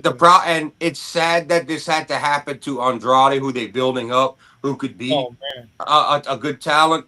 But you have to remember, Darby is one of Tony Khan's favorite sandbox toys of all time. Like Darby is never going to fall out of favor with Tony Khan. That is like one of his. I'm going to give it this. It was a good match. it It really was not. It was not like this him throwing around Darby. Darby actually wrestled this. Yeah, he Well, wrestled that's his good ass that off he on finally this match. did some moves. That's Don't good. country that. He'll throw a temper tantrum. Well, the Yeah. coolest thing in the match, in my personal opinion, was Andrade. Man, Andrade showed him up. Man, he really showed him up for like half the match, and then Darby's That's like, his character, though. That is Andrade's character. what I mean by showing him up, but showing him up that he could wrestle better. Yeah, yeah, but that's part of Andrade's character. Yeah. I'm that damn good. That is part of Yeah. his character. And then Darby started wrestling, and I was like, where the fuck did this guy come from? That might have been. I might have been more happy to see Darby actually wrestle and show he can wrestle than be a crash test dummy. This sounds pretty good. He was still a crash test dummy. Don't get me wrong, but he threw his body at Andrade a lot. Like there was moves I was like, that looked painful as fuck on Darby's end. The one that was kind of scary is actually he did a back body drop on the stairs, Yes, like concrete stairs. dude, like, I was what the fuck, man. That dude is gonna be in a chair if he don't watch that shit so quick, man. I mean, He don't care. He don't care, Well- dude. He's already stated on several podcasts that his legacy, honestly, God, truthfully, his legacy is showing you can do this. It just might take things. It might cost you later on in life. Yeah. Right. The thing. He also went on the comment saying that he actually got hurt more skateboarding Then than wrestling. he did wrestling. yeah, well, I get that. Look how much he doesn't give a fuck about it. But this guy obviously never sat down and talked with Mick Foley. I don't think. Obviously. I really don't think Mick Foley would have much in common. He would You know, tell him, if you want to do this, get ready. I live in pain every day. Get Yeah. ready for it, buddy. I mean, is it all worth it? That's up to you. But I mean, Mick Foley in pain to get out of bed every day, just to walk, just the abuse. And I've been watching, I've been watching the old WCW classics. The Bill Watts era with no match on the concrete, dude, he took every flip, every fall, every match. Foley's just landing on that. That had to do him probably worse than half of the death matches. You know, honestly though, man, who he really needs to talk to is Kota Ibushi. Ooh, Yeah, That's another guy that thought- I agree. I mean, we're going That's to another- pelvis. Man, Kota Ibushi is another guy that thought I'm untouchable, I'm invincible, I can do whatever I want, and now his health is just declining rapidly. I mean, but it's part of getting older. It's bad, bro. Like he can't even wrestle, dude. It just hit him all of a sudden. He got that sickness. It wore him down, and then he just never bounced back from it. But he's in his 40s now. I mean, you can't just land on your neck every other move anymore. You can't do it. Like a person once told me, a doctor did, whenever I started getting hurt at a young age. He told me, he said, you got a warranty on your life. I said, what do you mean? He said, well, right now you're using up all your get out of death's door free cards. Yeah. I said, oh. He said, once you hit 40, he looked at me dead in the face and he goes, then that's when you start paying your price. Yeah. He I'll said- agree to that. He I said, can testify to that. he said, but 30s, that's whenever you realize your warranty's about to expire. That's Yeah, when your this check is all- engine light comes on. He This said is all because- true. This is he all said- true. He said, because when you hit 30, things that you used to think were cool and you could do, your body's like, yeah, about that. Yeah. I Yeah. was like, oh. So whenever I And- started jogging, this is no shit. I was jogging every day. I was running 10, 15, 16 miles around the areas, man. Like I would just jog just to be jogging. And one day, my heartbeat, I could hear it in my ears, and my body's like, oh, we're going to stop right here, and you're going to have a panic attack. And I was like, okay. I had a panic attack on Highway 43, which is a real busy street. I just sat there, just shaking to death, man. Like, oh my god, and I was pouring sweat. Like, People probably thought you were on fentanyl or some shit on the side of the street. I'm telling you now, it was 15 years ago, and I made myself walk to the house. And when I walked to the house, Jordan, my dad looked at me and goes, "What's wrong with you?" And I said, I don't feel good." He said, "Well, what happened?" I said, "I was jogging." He said, "Oh, what happened?" I said, "I hear my heartbeat in my head." He goes, "Yep, that's your check engine light, son." It's true, and just a warning, not a warning, but a safety to everybody watching. If you know somebody, or you're at the age of, I warn a lot of people, if you are very obese, like very obese, or in very bad shape, or very large person, Mike says that, but here's what I'm saying: around 33 is the age you need to take it serious, because if you don't start then, you don't want to wait and let it pile up and start at 40. Your best thing is to start getting physical earlier on, because it's harder to start and you blow up.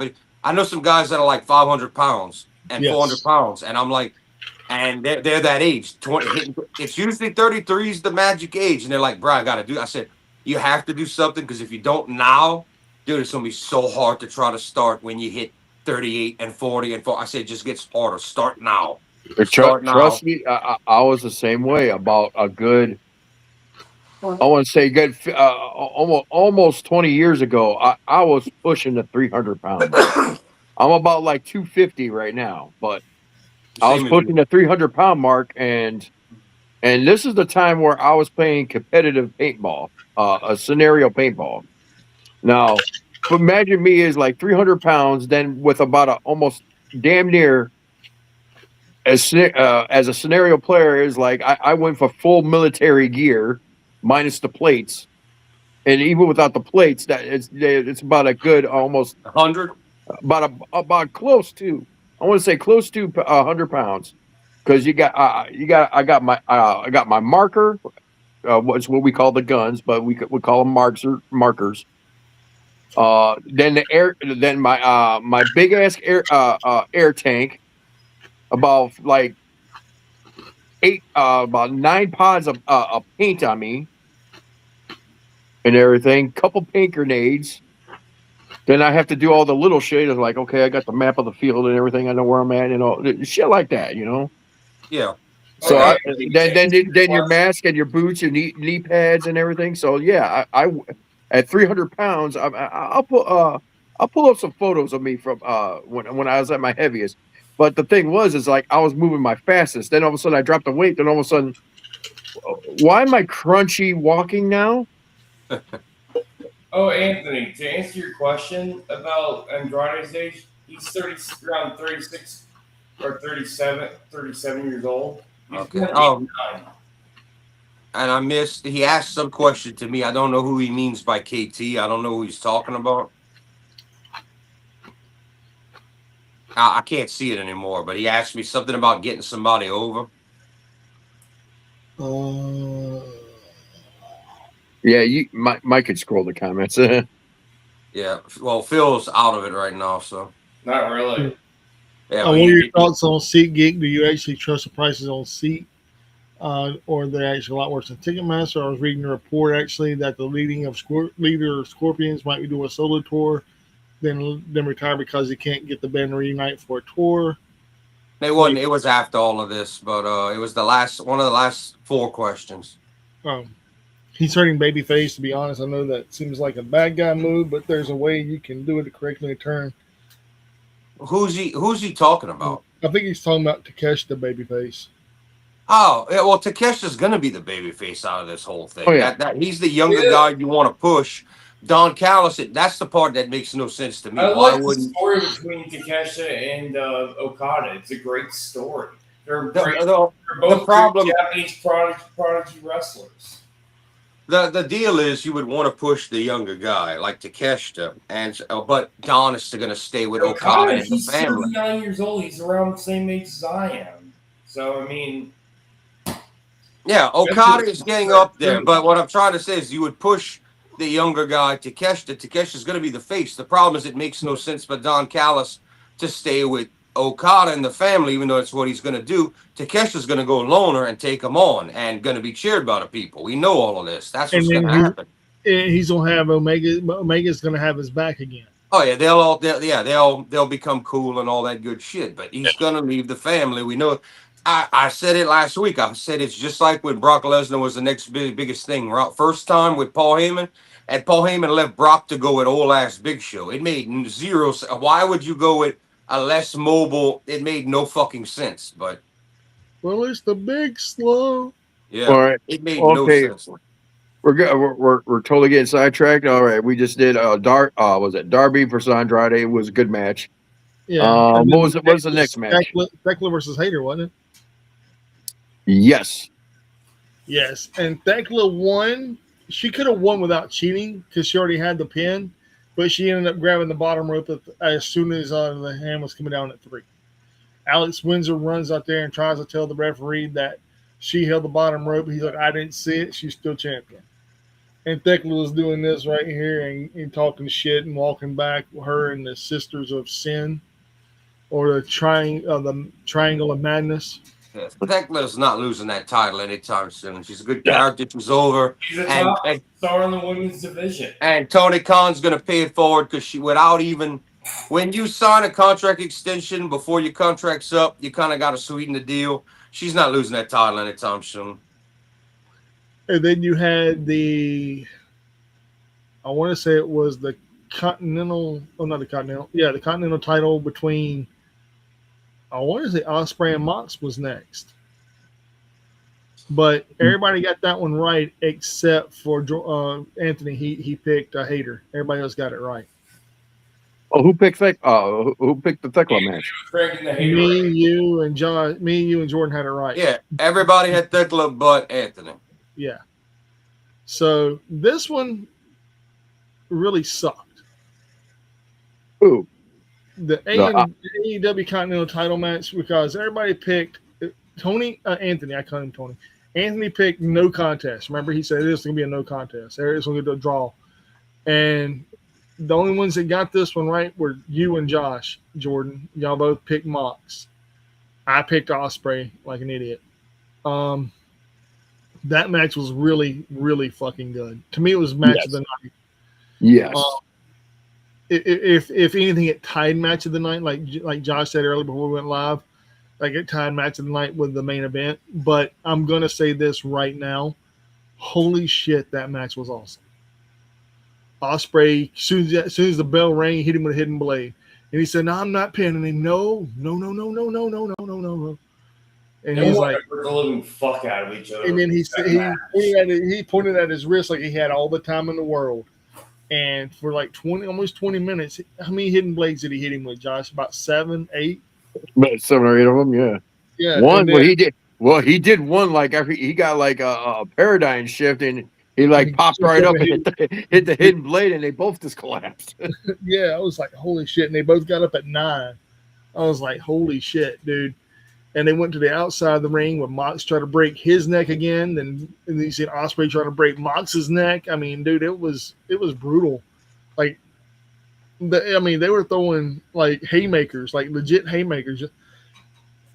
Mox's chest, like right in this area, was all busted open. You could see the blood vest, like the blood coming to the surface. On Ospreay, his whole neck and everything was red. It was like, damn, dude. They fought it like a New Japan match. That's what they did. They fought it like a New Japan main event. And dude, it was fucking all. To be honest, man, it was like a triple main event because the next match was even better. Zach. It was crazy, man. Like here's what I want to look at with that. All right, so Mox wins and retains that title. Okay, I think we all agree Ospreay is going to be taking the path of the World Championship eventually and going in that direction. Yeah. How do we get him there for All In? How the hell do we make him legally qualified to challenge for the world? How do we do it?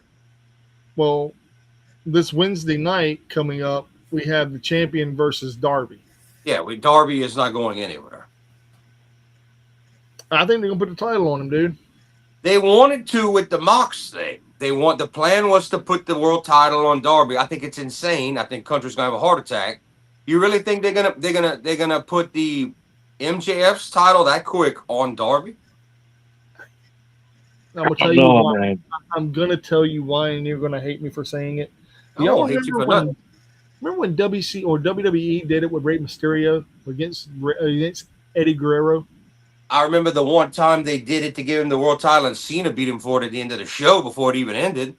That was the second time he won it. And he won it, didn't even hold it for 3 hours. Yeah, he held it twice. Remember, he beat Eddie. Did he beat Big Show or Eddie? He beat one of them? I want to say it was Eddie. I think it was. I think you're right. I could be wrong, but that was the world title, wasn't it? The big goal. He beat Eddie Guerrero. Yeah, he beat Eddie Guerrero, and it was a ladder match. He beat Eddie Guerrero in a ladder match to win the title, and then he lost the next night to Big Show. Big Show beat the shit out of him and pinned him, and then when he came back, he won the title again from Big Show, and then 3 hours later, John Cena cashed it in and beat him with an FU. Yeah, Cena wasn't even advertised to fight him on that. It happened at the end of the show. Yeah, and I remember watching that live. I was like, that's a really shitty thing to do to Ray. Well, Vince, that was a Vince mandate, right there. Got to get the title back on Cena for another win, and they used Ray to cart the belt around for 2 or 3 hours. Yep, and so I really think they're going to do Darby Allin the same way. I think he's going to win the title and lose it at Double or Nothing. To who? I have no fucking clue. You think he would win? And you think they're going to hot potato the AEW world title right now? You really do? Yeah, on live on Dynamite, because that's when they're having the match. I really do in Spokane or Everett, Washington. I'm gonna tell you why I think so. Because that's where he first started wrestling, was in Everett, Washington. I was just up the road in PWF, man. That's where I started training, is in PWF, Pacific Wrestling Federation. And it's right around the corner from Everett. It's right outside, and that's where I started training. And I mean, I trained with some crazy cats from back in the day, 2000, 2001, 99. And to be honest, that right there in that area, you have to know what the fuck you're doing, or you're not going to go nowhere. For example, I can give you 3 guys that came out of that area: Brian Danielson, Swerve Strickland, and one of my favorite people watching, Frankie Kazarian. Even though Kazarian claims California, he wrestled up there in that PWF. Him, AJ, Christopher Daniels, Samoa Joe wrestled up there. I mean, all the cats, CM Punk, all these guys wrestled in that area, man, because that's where you cut your teeth in the indies. Because once you get your name there on the East Coast, on the West Coast, then that's when you started coming to the Central and Chicago and Ohio. That's when their ROH times came for a lot of those guys. Close. Most of them went to Combat Zone and did Ring of Honor Combat Zone, like Kevin Steen and El Generico and the Briscoes. And then they switched all the way over to Ring of Honor or TNA. And then they went their own separate ways. And because that's how you follow, you flow. It's sort of like a flow chart, if you're thinking like. It's weird, man, because if you follow the flow chart, you can see where everybody went. Like for example, Seth Rollins, aka Tyler Black, Iowa, West Coast guy. He started over there in the indie section over there. Brody Lee started over there in that area. A lot of these cats, man, Mike Quackenbush, even though he set up on the East Coast, he started over in the West Coast. I mean, he started on the East Coast and then drove to the West Coast and started his flow back. That's what you do, man. That's like, most people don't understand, like, the prototype, which was John Cena. He came from the East Coast to the West Coast and then flowed back to the East Coast. That's what you do. You go to the West Coast to flow back. It's like a wave, if you want to make. Okay, I get that, but back to this logic about with Darby. I mean, MJF just got that title a little while back. He hasn't really TV's been better, numbers have been better since he's the champion. He's back. I mean, are we really going to pull it off him this quick on Dynamite, throw it on Darby, and then are we really going to have Darby lose that thing as soon as Double or Nothing within like 2 months? And I think I know who's going to beat it from him too. I don't see why you wouldn't put MJF and Omega, not Omega. I don't see why you wouldn't do MJF as the champ versus Will Ospreay. We haven't really had that yet, have we? Nope, and you're not going to get that this soon. I'm I gonna tell would do you that now. at All In for the title, and Ospreay wins. That's what I would do. Right now, it don't make sense. There ain't no logic in it. That's why I asked you before we got started. How do we get Right Ospreay into the world title by All In? Right now, Will Ospreay's so worried about Moxley and the Death Riders. He's not worried about that title. Right, but that's what's going to lead to these anarchy in the stadium brawls with that's going to start. That's going to be an All In, dude. Yeah. No, I know that's going to be before that. I think that's going to start a Double or Nothing and Forbidden Door. Forbidden Door is going to be good, but I don't think it's going to be anarchy. Well, how else do you get that much? How else are you going to get that much New Japan talent on? You gotta find a way to get them on the card, your own guys, because you don't have enough to come from, because you took everybody. So if you're going to have Forbidden Door, you need Okada and Takeshita in some kind of capacity. You need United Empire, in a 5-on-5 brawl with Death Riders. And here's another thought: who's going to be this helps to keep the champion. I mean, unless they bring in another guy and let Newman defend the title. I mean, for the AEW World Title, that has to be defended somewhere on Forbidden Door. That's what I'm saying. Are you really going to put a champion Darby if he wins it, don't lose it at Double or Nothing? Are you going to lose it at Double or Nothing? I'm going to tell you who's going to be the champion after Double or Nothing. We hurt people. You really think ready to come back? Finally going to get it? Lashley's going to get the title, bro. If they don't pull the trigger on him ASAP, it's going to pass you by. He's getting too old. They got to do it now. They got to do it now, and they got to bring in that third guy that helps him solidify the title reign. All right, the next match was the Casino Gauntlet. That was a really good match, dude. Yes. I didn't predict the winner, man. Nobody did. Because the way it went, I'm trying to find it. Yeah, Ciampa versus blank. Everybody picked Ciampa except Anthony picked Dante Martin. I picked Mark Briscoe. Neither one of our picks, mine or Anthony's pick, was even in the Casino Gauntlet match. Neither one of them even showed up. Ciampa and Roosh started it out. I thought they were going to put it on Roosh for a minute. Dude, Roosh, I'm going to be honest, man. He had the biggest following from the crowd that whole. Tony Khan needs to push him and get him in that mid card, like either Intercontinental or TNT champ. He needs to do that shit. He needs to get Roosh in there. The thing is that he needs a mouthpiece. Yeah, he can't speak. We know this. He's like Andrade. You got put him with somebody. Give him somebody. Damn it. Give him Don Callis' family. I thought that would have been logical that he was already there. No, got a million people. He got his own. Roosh got his own faction, if I'm not mistaken. No, he needs a mouthpiece. He needs a manager. They need manager. Well, that's what they need to start bringing back as some old school managers. Yeah, they need somebody believable too.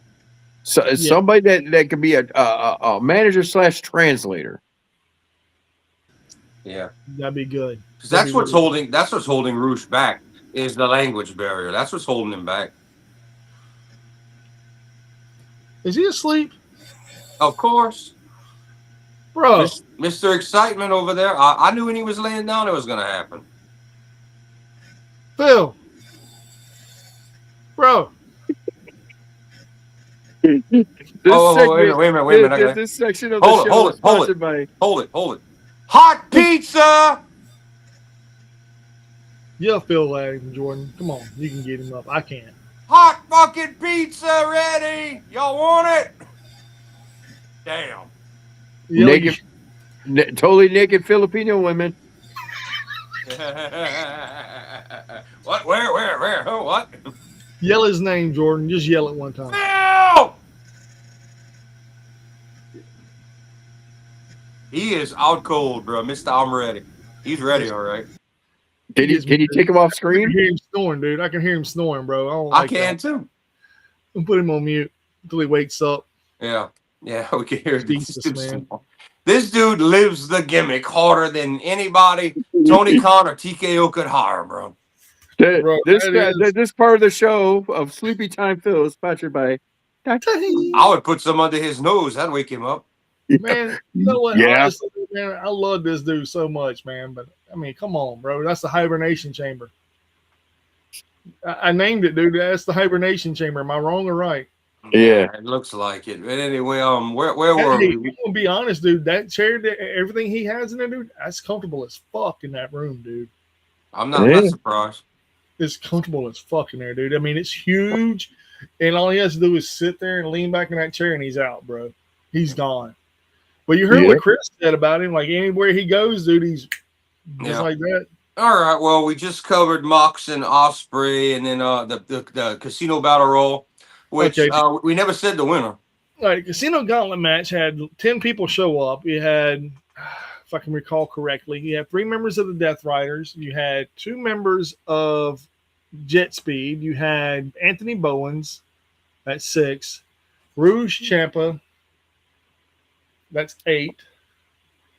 Who am I missing? Who am I missing? There's 2 Anthony, if you're talking about Bandito. more. Bandito, that's 9. if you're talking about Takeshita, Anthony, it's simple because of what he did. You have Okada attack him and dick him over, and that's automatically he's gonna be beat down. He's the one guy against everybody else in the family. Everybody's automatically gonna take Takeshita's back as the face. That's how you do that. I don't remember the 10th guy.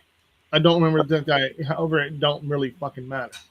I know the next guy up was supposed to be Claudio, who was supposed to come out as the next guy, but Yeah. But what you call it got the pin. So Yeah.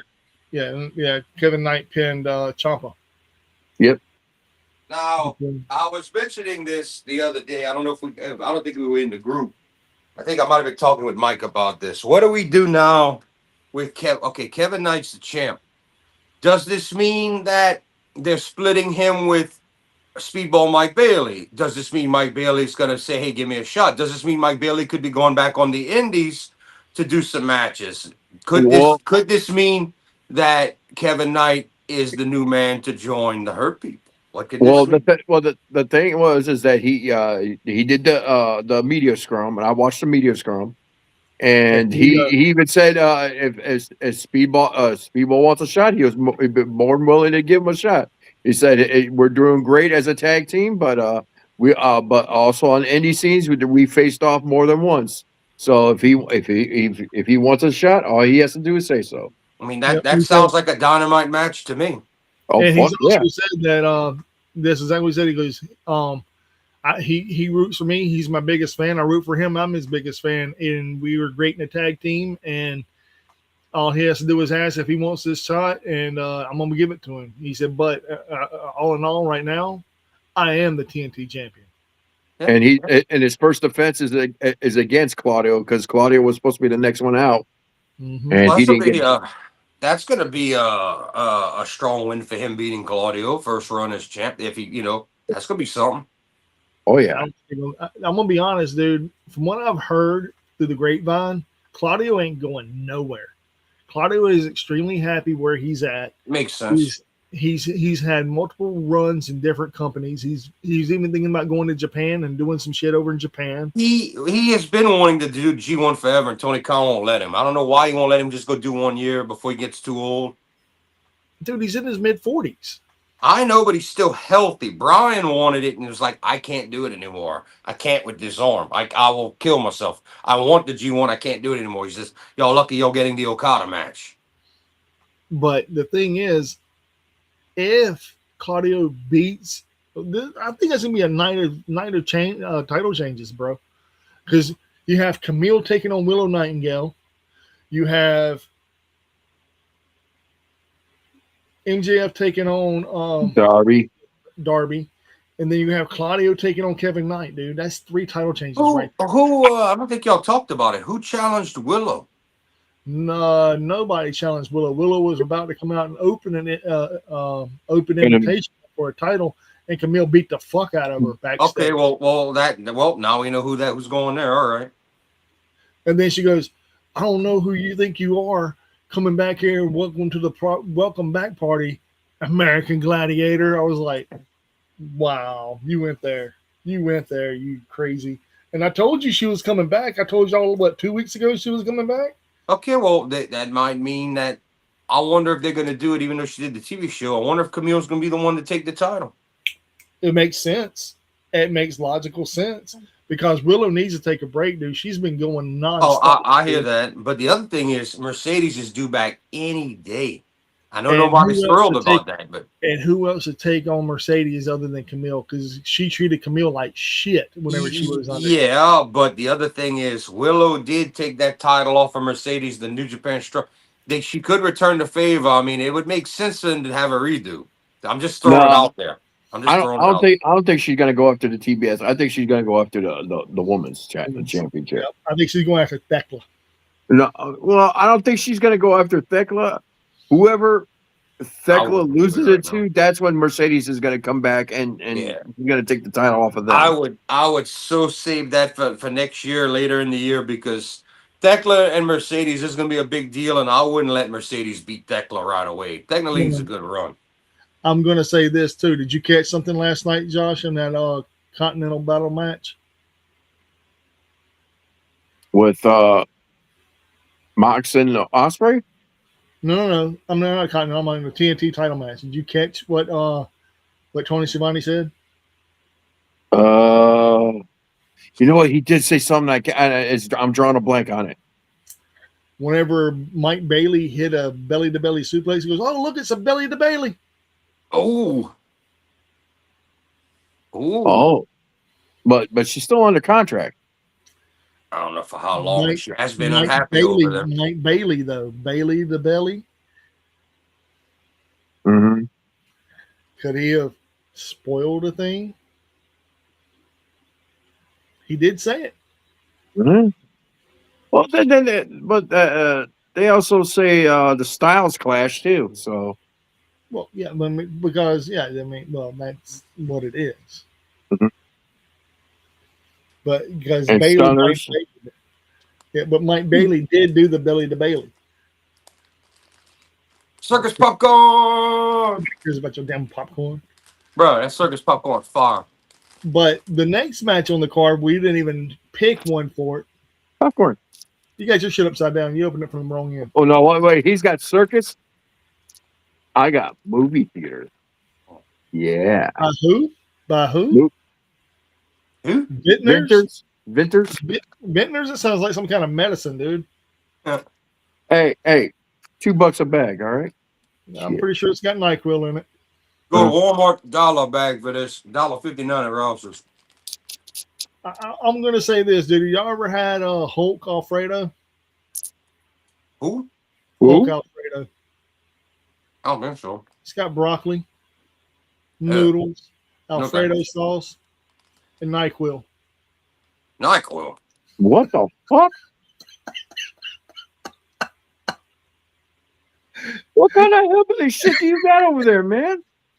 I seen that shit on Facebook. Dude's like, it was a dude like going, "Oh, okay, what we got here?" She's like, "Oh, look, I made Hulk Alfredo." He goes, "No." But the reason it's green is because it has broccoli. He goes, "Oh, okay, now we're talking." And I got the pasta and Alfredo sauce. He was like, "Yeah." And NyQuil, he's like, "Nope. Nope. Miss me all the way with that shit." Now we know why they saw that. They thought they saw that leprechaun down there, Josh. Mm-hmm. On that Hulk Alfredo, man. Man, that's how you get your butthole stretched, man. Why does it hurt so much when I sit down? Not much when I stand up, but when I sit down. Why am I? What we have left on this card then? Like when I'm walking against the wind, I hear a tuba. There's one whistling at me. What is that? Quit whistling. Oh wait, it's me. Shit.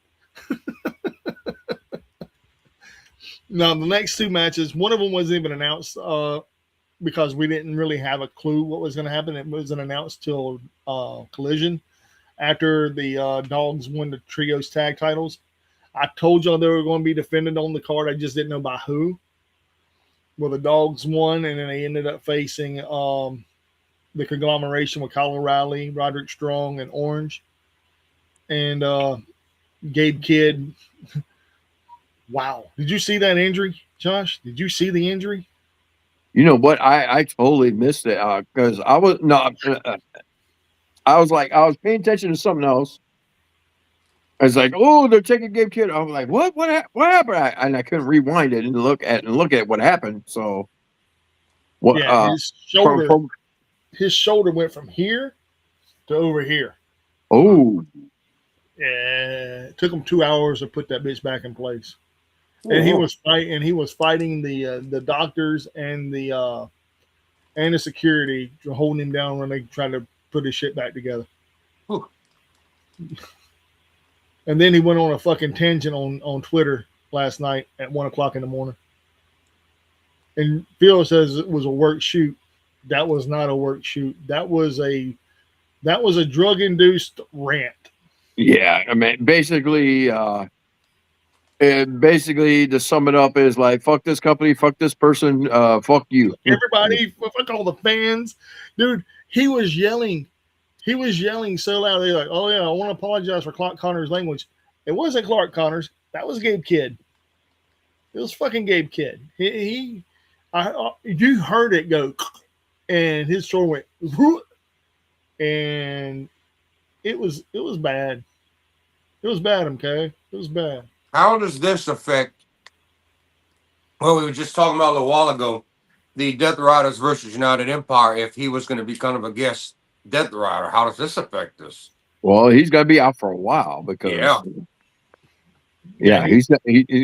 and I wonder if they pulled them belts off of them because of that. Like they did it on the fly. Because That's what I was wondering.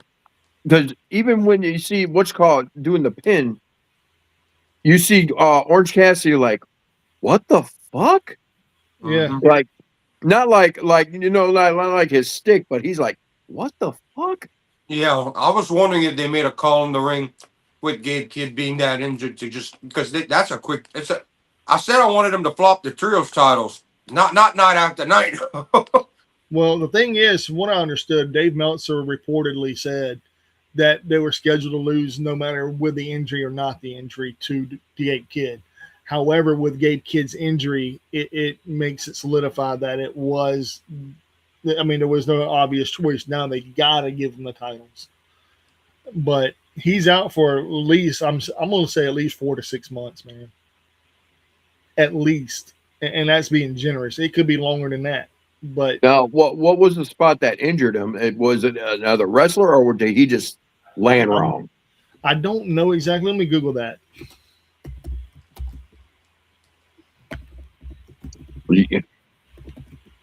Hell, probably type in YouTube. Shit, it's got to be on YouTube by now. Gabe Kidd suffered a dislocated shoulder during the AEW World Trios Championship match at AEW. Yeah, we know. The injury occurred while Kidd was defending the titles, but yeah, we know that. Midway through the match, Kidd was seen clutching his armrest and was escorted to the back by AEW's medical team. According to Wrestling Observer Radio, which is Dave Meltzer, he dislocated his shoulder and his absence forced the remaining 2 members of the Dogs to go it along. Tony Khan confirmed the injury at the post-show media scrum, stating Kidd will be out indefinitely while doctors evaluating him. Kidd later revealed it took nearly 2 hours for the medical team to pop his shoulder back in. The finish was Colorado submitting Clark Connors with an ankle lock. It was already planned and did not change due to injury. See, that's the official version, but I think you could go on YouTube and just Google it, Gabe Kidd injury dynasty. Now, I don't trust anything Meltzer says about facts, especially AEW anymore, because he will lie for them. Yeah, true story.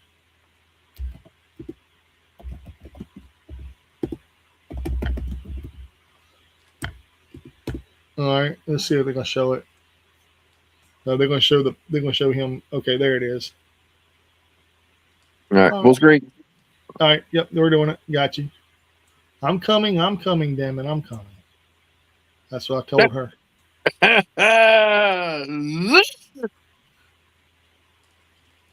All right, here we go. We'll wait till that goes over. We don't need to listen to that. It's probably something to do with something with Bernie Sanders. Greg Albritton. I don't even know who the fuck that dude is. Fighting illegal immigration against the radical left. Wow, really?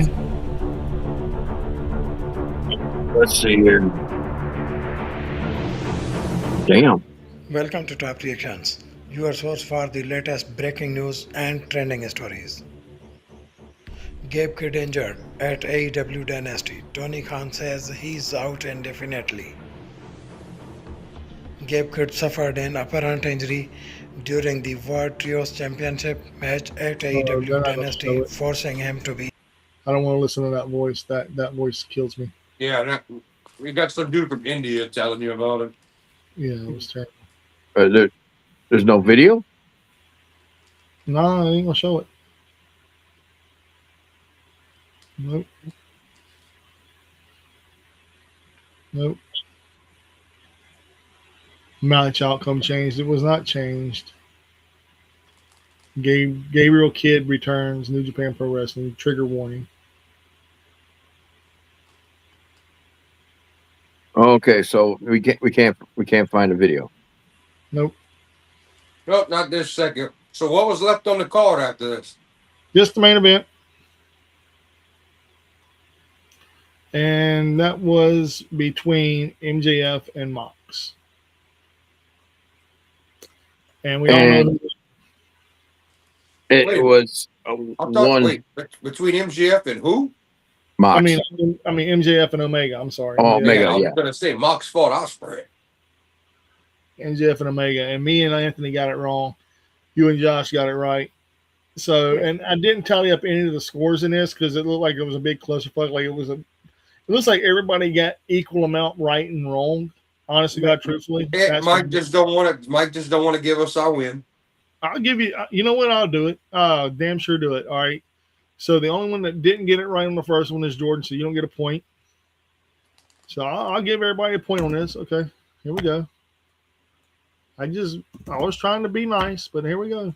If anybody won it, probably Anthony, Darby, and Andrade. You and Jordan got this one right.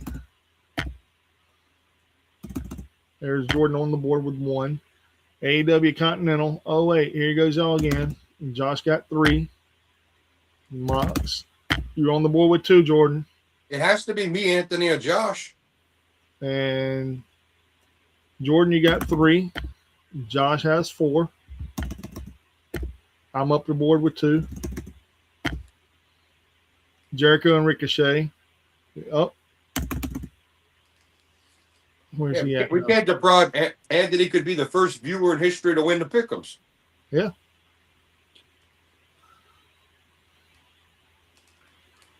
Well, he's back on the board with 2. That didn't happen. AEW Tag Title match. The only one who got that one was Anthony. He's up on the board with 3. NJF and Omega. Jordan, you're up with 4. Josh is up to 5. Everybody got the Bucks right. Josh is up to 6. 5. 3. 4. Josh gonna beat me by a point. Yep, Josh won. There you go. Then we're gonna count your win, Josh. You see that? In So it. it was 6-5-4-3. I lost. I came in dead last. Well, besides Phil, 0. Yeah, well, he's asleep, man. He was a no contest. So, and I did watch Rebellion. It was a shit show. It made no sense at all. It really didn't. The best match on the card I will talk about was the TNA X Division title match. Leon Slater versus Cedric Alexander. The most devastating move of the night was Cedric Alexander stood up on the turnbuckle with Leon Slater in the air and brain busted his ass off the top turnbuckle and still lost the fucking match. Can you believe that shit? Dang. Yeah, he lost to the 450 Swanton, Leon Slater. 1, 2, 3. And then the rest of the shit was a shit show. Ryan Nemeth beat BDE. All I know is that boy toy got his junk grabbed by a thing of by some tongs from ODB. Now that part I seen in a clip, I was like, he's like over there, yeah. She just went, grabbed the thongs, like he's like, dude, she shoved his head in a damn a cooler full of pickles and pickle juice, and he come up with a pickle in his mouth. And they called the concierge, they called him Pickle Dick. And they had the whole crowd chanting Pickle Dick at him. He goes, I'm not a Pickle Dick. I'm not a Pickle Dick. And then Ashley Elegance was doing this right here in front of the crowd. I'm not a mark. I'm not a mark. Shaking her tits at everybody, doing the ODB thing. And then Tommy Dreamer and Carlos Silva walked to the ring and announced ODB is going to be in the Hall of Fame at Bound for Glory. And then the next match was whatever. Oh yeah, the tag match between Hardys and the System. I forgot who won. I think the System won. Was it because the Righteous interfered? No.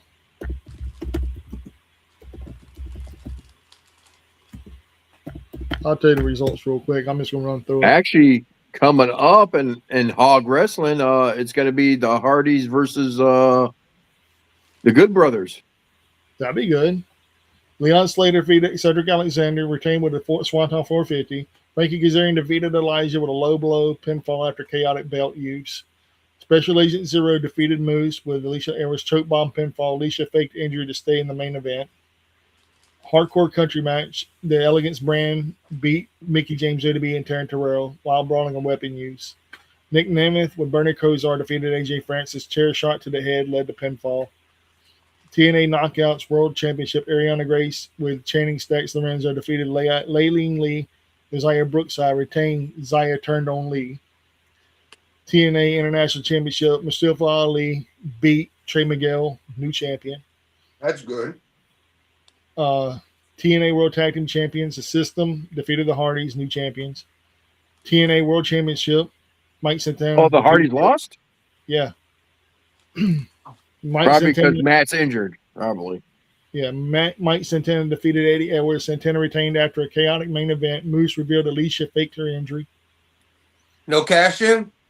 No, well, DeFeaster fired Eddie Edwards, cashed in his briefcase on Santana during the main event. I meant the Nick Nemeth cash in. No. Okay, didn't do it yet. Zaya Brookside turned on Legging Lee. EC3 came out, and Eric Young caught out EC3, who knocked him out of the ring. Yeah, so yeah, woo! Nothing to report there. Nothing major. That was the whole card in a nutshell. So I mean, take it for what it is. Like I said, it was a bunch of bullshit.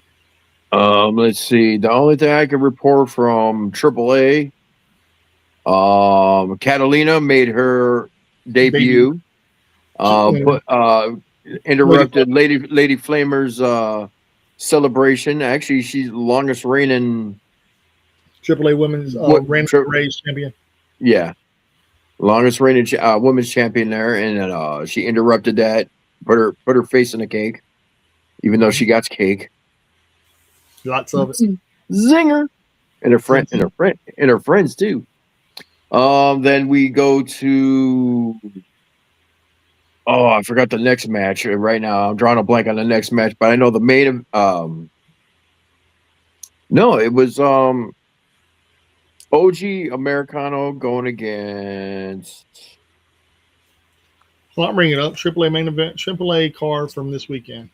It was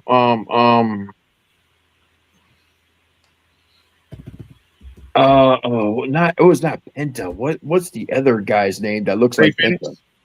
No, that looks like Penta. That has the same match style as Penta. I know you say the name, I'll know it. I don't know. Well, didn't you just pull the results? Well, I got AAA, but I got the wrong AAA. Oh. Just remember after y'all cover this, y'all got to give final thoughts on Dynasty, how y'all rated it before we get into Raw. All right. Damn. Okay. Well, the fuck. Lucha Libre turns blah blah blah. Blah, blah, blah. Or matches and key moments. Here we go. Intercontinental match. Yeah. Versus El Hijo del Vikingo. Yeah. Versus Penta Yeah. Penta won that because Little Vikingo interfered. Well, Vikingo went to go swing with the belt, grabbed the belt, was about to hit Penta with it, and then this Little Vikingo, whatever his name is actually, but that's what everybody call him. Took the belt out of Vikingo's hands, and he got the Mexican Destroyer, knocked him out. The Flammer Um, Coronation.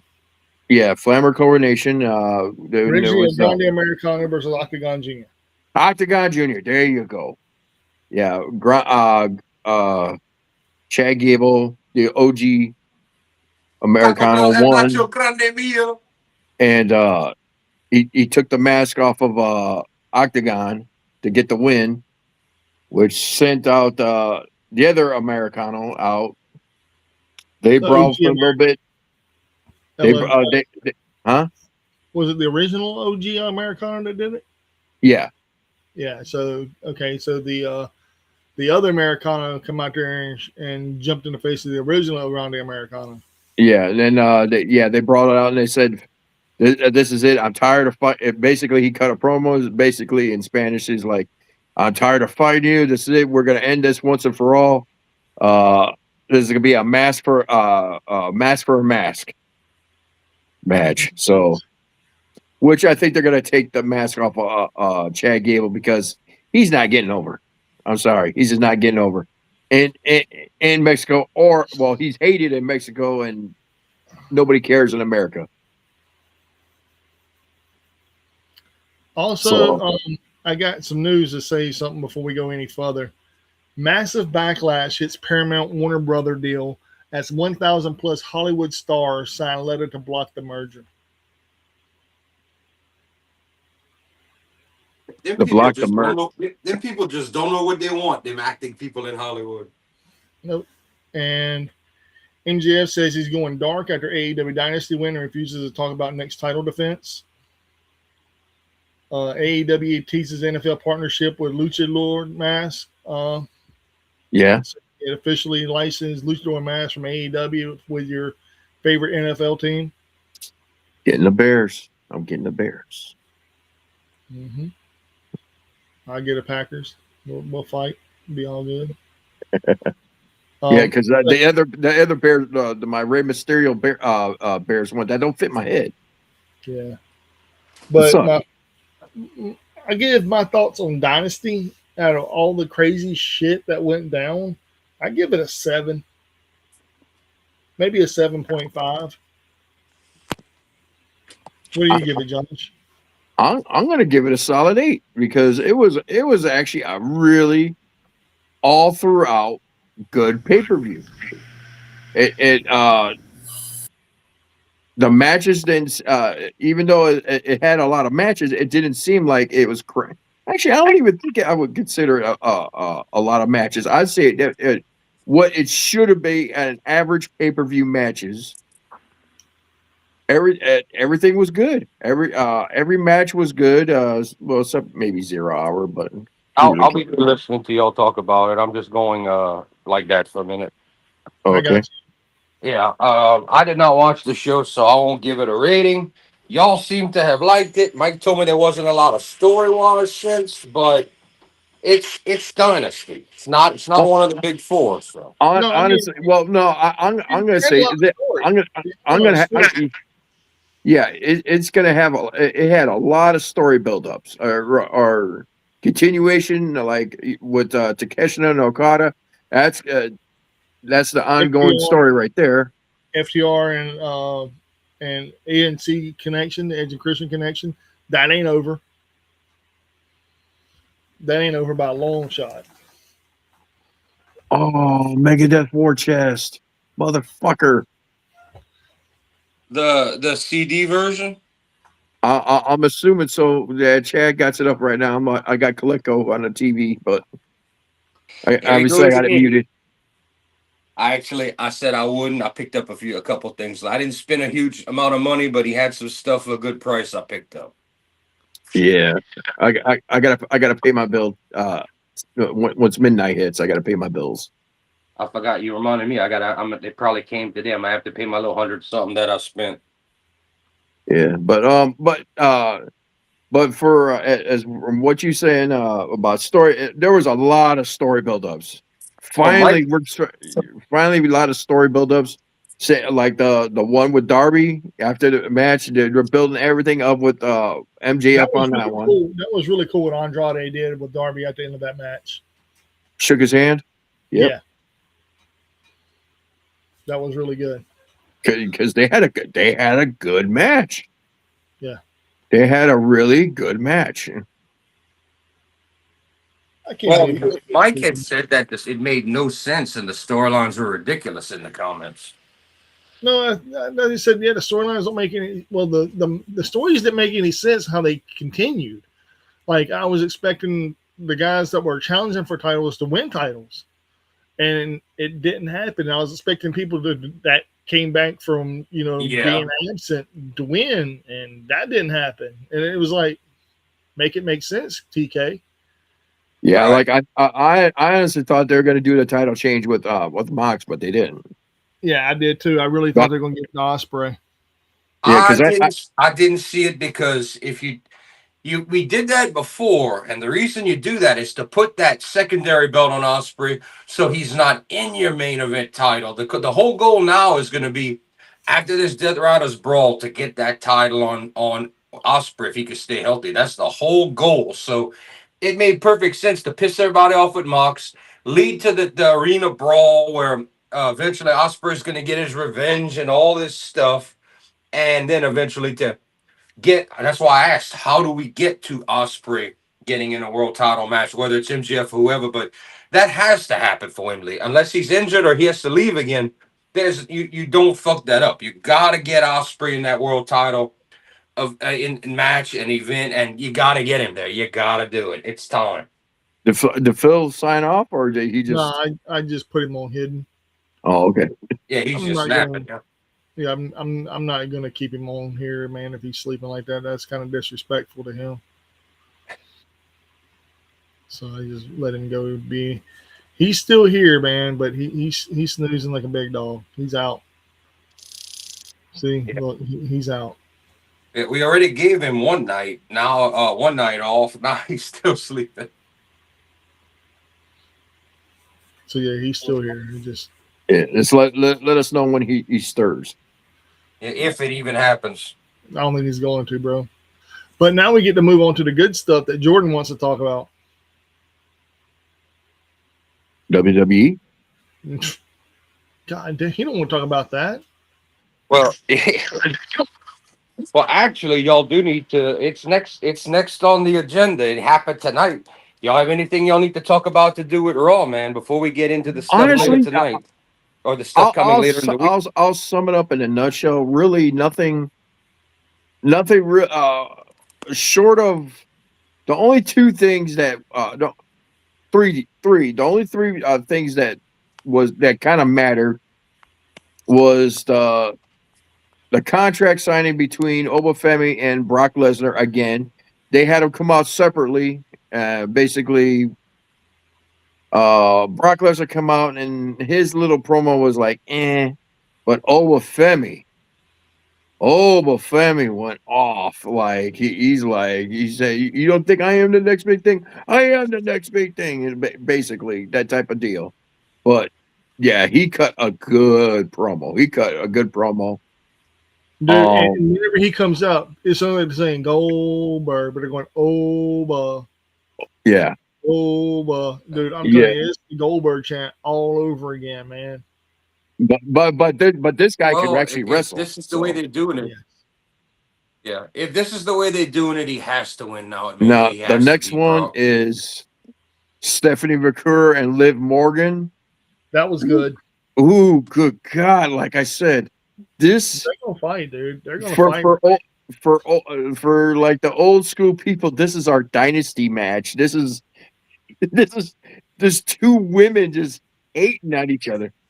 Stephanie is so good at making you believe her with that spicy Chilean how she is. She's so convincing and so damn good. Yeah, it's all on her. And Liv Morgan's doing it good too. So I ain't got to put Liv down. These two women are going all out. Like I said, they're going old school cat fight dynasty type of fighting here. Mm-hmm. And I'm going to say this, and they're kicking Io Sky off the WrestleMania card. Phil would be. He was cutting mental flips earlier. Right now, if he'd be awake, he was pissed about and this. The reason why they did it was because of the fact that the reason they're kicking her off is because they put Asuka and Kyrie in that weird ass tag match because the Bellas can't make it because Nikki's injured. And and to be honest, I'm agreeing with Ango and a couple of other people on this because it ain't just Ango that's saying it. Julia's not on WrestleMania. Why not have Julia and Io Sky fight? Why, I don't know. And they both know how to work with each other. I mean, it makes logical sense, dude. I mean, it really makes logic sense. And she holds the title too? They don't. Yeah, she holds the U.S. Women's title. They don't want to do it because they rather keep that spot open for either time or a special guest. So they're not doing it because they don't want to put it on the card. Julia is on SmackDown and it's on Raw. Well, shit. Well, you seen tonight the MFTs came over to Raw. For what fucking reason? That was the dumbest shit ever. That was stupid as fuck. Yeah. Probably someone got caught up in the couldn't make it, so they had to call them out. Yeah, who knows? They might have been in catering and needed them for us. Josh could be right there, but that's one thing I will give Tony Khan. If he'd have been in this position, he'd have put Julia and Io Sky fighting and put another match. Whereas WWE's like, no, we don't need it. We got enough on the card. We don't need it. And I'm gonna say this. Or no, we have famous people walking out at Mania. They need 10 minutes. Dude, they got the dumbest shit going on. And I hate to say this, I'm glad they put it on night one. I knew they were going to. Everybody's like, oh, they're gonna put Cody and Randy on night 2. And I'm like, why? Why? That's a shit show. Because you can have Jelly Roll in the corner of fucking Cody for what fucking reason? Make it make sense, man. What? Because they got McAfee. Because they got McAfee. Because they got got McAfee on his side. So, and they're gonna have Jelly Roll do a spot where he beats up McAfee or hits him with a move. They're gonna do. Well, they already declared whatever happens at Mania, they're going to have our tag team match: Jelly Roll and Cody Rhodes versus Randy Orton and Pat McAfee. Oh, I'm sure. I'm sure if they don't, they might even hold it for SummerSlam or Money in the Bank. It's already been announced. Oh yeah, and I'll tell you another thing that really fucking sucks, and people are really pissed. Did you watch the promo tonight with CM Punk and Roman Reigns there, Josh? Yeah. Okay, so you heard what Roman said? I'm a new champion, and I'm going to right the wrongs that you've already set, and all the ticket prices will be. And the ticket prices will stay the same, and I will fill the seats. The fuck? Yeah. Sadly, the story is that Reigns is going to be champ for another year. And I'm going to say this: they're itching for a TKO versus WWE invasion, with TKO being headed up by The Rock, and the WWE side is going to be headed up by Triple H. I don't know if they're going to be able to get Rock back to pull. And that's the thing. I don't think they can. And I think it's going to be a fucking shit show for the rest of the year because nobody's going to pay. Dude, WrestleMania ticket, I think, how much is a WrestleMania ticket right now? Does anybody know? Probably a nosebleed is probably almost $500. I know that last year, basic tickets to sit in the arena were about $400 a person because one guy said, I used to be able to bring my whole family for $400, $100 each. He says now it's $400 for one. What can I buy tickets? Like level one. Yeah, it's arena. And they always say, and it's the WWE is supposed to be like a family event. You're holding WrestleMania in Vegas. Who the hell takes their family to Vegas? Yeah, you don't take a family to Vegas. We saw this years ago with National Lampoon's Vegas thing. I mean, there's not really nothing. it's they have places now where you could dump your kids so you can go gamble. But not only is it so expensive and like a ghost town now, Vegas has never been Okay, child friendly. hold on. I gotta put this on camera, bro. I gotta put this on camera because this right here makes no fucking sense at all. You could spend the $11K and go cook with Cody Rhodes and Look Fuck at this. that. You ready? You ready to see something fucked up?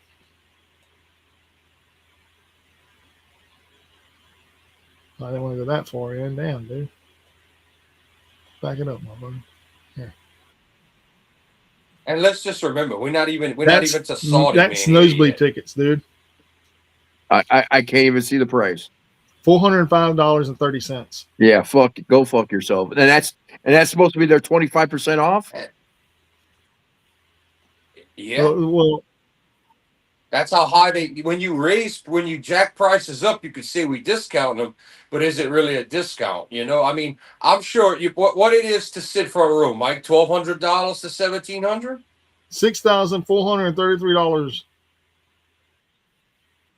Motherfucker, that's like, bruh, 6,000 plus. Like, you could buy a cheap small $2,585.50 to sit on the side where they're coming out on the stage, right there on the aisle.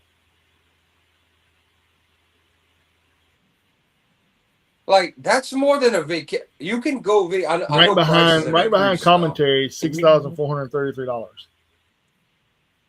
$5,000 is a hell of a nice vacation if you're not going to Hawaii. I mean, $6,000 just to go sit at me. You haven't even flown, bought the expensive ass hotel because these are 2-day tickets. These are 2-day tickets. Well, split that in half. That's 3,000 something a day, or where the 2,000 when you walk it, that's 1,000 for one night. You know, okay. So I was thinking that was a single day. So that's for both days. 18th and 19th days. Yeah. Yeah, so you break that in half, that's like 3,200 something a day. Now that's around the ring, you know, that's the 2,000 something. Mike said you'd split that into about 1,000 and add on some tax and dollars a day. But that's still a lot of fucking money. I mean, F1 is one of the most expensive sports in the world, and bro, the best tickets to go to F1 is like $2,000. Yeah, you get figure you're spending $400 for a ticket in a nosebleed for a 2-day event. T-shirt, you know, you gotta. That's just one person. Didn't get picked. And that's gonna be like $50 like, damn T-shirt. I think I was like when I see Danhausen at the T-shirt stand. They're like $50 T-shirts right there, $50 to $60 T-shirts depending on. People are selling their tickets. People are selling their tickets too. Yeah. If it's in Vegas, they might do T-shirts $59.99. They might. People are selling. They might very well do $60 right base T-shirt. Like $15 beers. A1 row 5 for both days is $9,000, bro. Probably a $20. You see this, right? You see what I said? Did you see what I'm saying? Row. I'm looking at these numbers, which is right there, and it's standard admission. $8,998. Divide that in half. That's $4,500. Fuck yeah. Yep. Fuck that. Fuck TKO, dude. Now wait a minute. Is that I'm seeing a section? Is that an entire just section? Row 5, dude. That's one seat. This is one ticket. One ticket. You sure that's dude, one ticket for 2 days? For 2 days, $9,000. Yeah, it's like 45 and 45 each, 4,500, 4,500 each day. Yeah, 4,500. Yeah, I mean it's insane, man. This is what the entertainment. This is what they do, and it's nuts. And the sad thing is, people that are agreeing and go. If everybody would be smart, just don't go and don't pay for it. Watch them fix that real quick. Well, nobody and. But I want to go to nobody's going to Saudi. No one's going to Saudi. It's going to be the same thing like. That is going to be insane next year when we look at those. That's nobody, and especially the way things are going right now. I mean, this right here wasn't even that fucking much, dude. Yeah. I'm waiting for them. I'm waiting for them to announce Rock and Roman at Saudi to try to see if they can get people to. And the loser retires from wrestling. I'm No, waiting for them to try it at Saudi to no, try to no, get no people to nobody's go. gonna go. Like one, nobody's gonna go out there. But one, it's gonna be insanely high ticket prices, and two, heck, um, uh, given the way the world situation is going on right now, I don't know if it's gonna be a nuclear wasteland out there. I don't know if you want to go out there and get radiation poison pretty soon. Well, Saudi's not being As Well, attacked and bombarded. They're the like, we thing, don't want the nothing to thing, do with this shit. yeah, the thing is, this is where I don't want to do politics on the show, but this is gonna, You but this brought is them up. well, it's gonna be coming up pretty soon because if things are starting to escalate, I'm sorry, if you ever paid attention to when Chernobyl happened, Mhm. the way the wind when I've Chernobyl been aware. happened, like 500 at least 500 miles away, Geiger on each counters were side, going off. on each side, on each Oh yeah, side, bro. All the yeah, way Yeah, around is a 500 all, mile radius. yeah, like yeah. There's like a big mushroom yeah. I cloud of mean, poison. so I'm not gonna say it's gonna happen, but if it does happen, I mean, that beautiful, Well, what was it? Yeah, progressive it's city of gonna be Jeddah. poisoned. Well, I don't know, man. How far is Saudi Yeah, I mean, from Iran?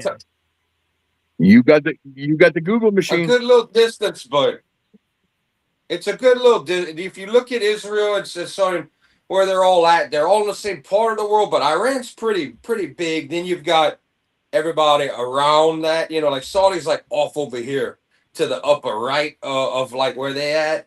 I believe if I have that right, and 1,268 Israel's right to the. kilometers, 788 miles. Oh, yeah. They're going to be going in the dark. I'm not saying I'm not saying Not it's all going of to happen, but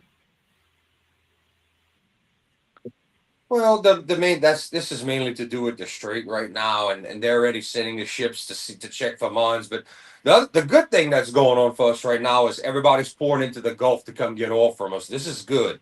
Our Gulf below us right here.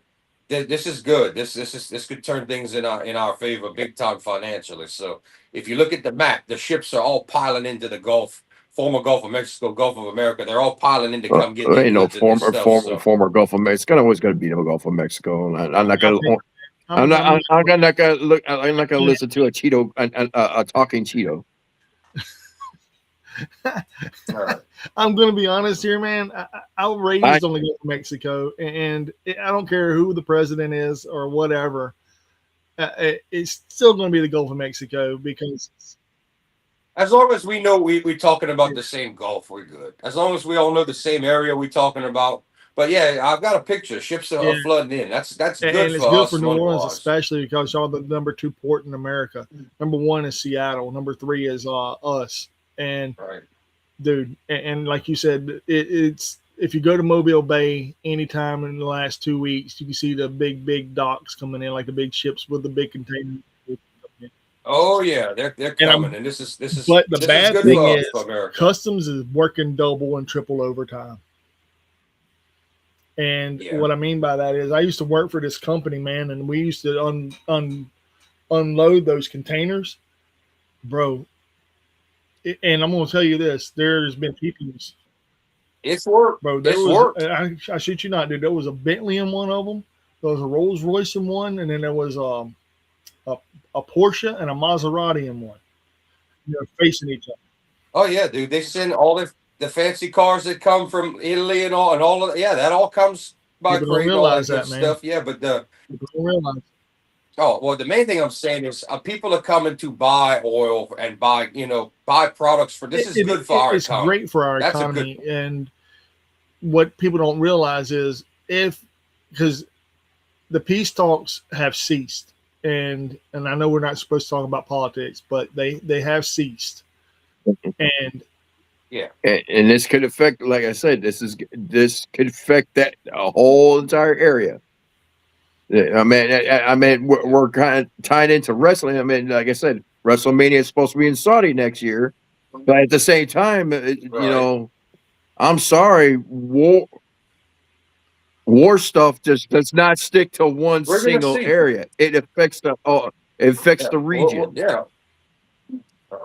But we can't speak if there's going to be any kind of nuclear strikes. So we don't know yet. So we're gonna have to wait and see. But anyway, if y'all want to get back to one get thing off he of this did and get say, back he to it. wasn't gonna nuke them, but he was gonna bomb the shit out of them until they didn't exist no more. Oh yeah! If he blows up, if he finishes blowing up the last things they have, the people were in the streets with no power rioting. They killed. I don't know if y'all saw the picture of them wiping the blood. They killed another like 5,000 people in the streets trying to protest their own government. It's sad, man. What's going on? Those people just want to be free. It's sad what's going on over there. But hey, we trying to, we trying. Anyway, y'all want to get anything y'all had to add to No, no. No matches, no main events, I no mean, nothing, no commercials. what was it? Bailey going against Liv Morgan. Was it Liv? No, Charlotte. She. No, it was the other girl. Taya Valkyrie. Lyra Valkyria. I thought they were doing that tag match shit. I thought they were going to do that tag match shit. No, it was her against Flair. That match sucked. What's the story right now with Charlotte and Alexa Bliss? I thought they were a they're team. tag team, and they're in that 4-way match for the tag belts, the WrestleMania. And they dropped the Bellas and they added Kairi Sane and Asuka to the match. Not a bad that you're gonna get better action. Yeah, that well, way. You're gonna get a better match. They had no choice because Brie or Nikki, or is it Nikki, fucked her ankle up. Yeah. Yeah, and, I heard. And the Bella Twins only assigned a 2-year deal, and this right here is year 1, but for Mania. So what are you gonna do for year 2? And I know they're not gonna come back and wrestle all year to go to Mania. They're gonna do Royal Rumble to Mania. So for the rest of the year, you're not even gonna see them. Yeah, just gotta come back. Unless she gets better and they throw her in a SummerSlam or the Royal Rumble in a match, they might do it just to get to use them for their dates. You know what? It's not even worth having them. All they are is TNA. They're just TNA.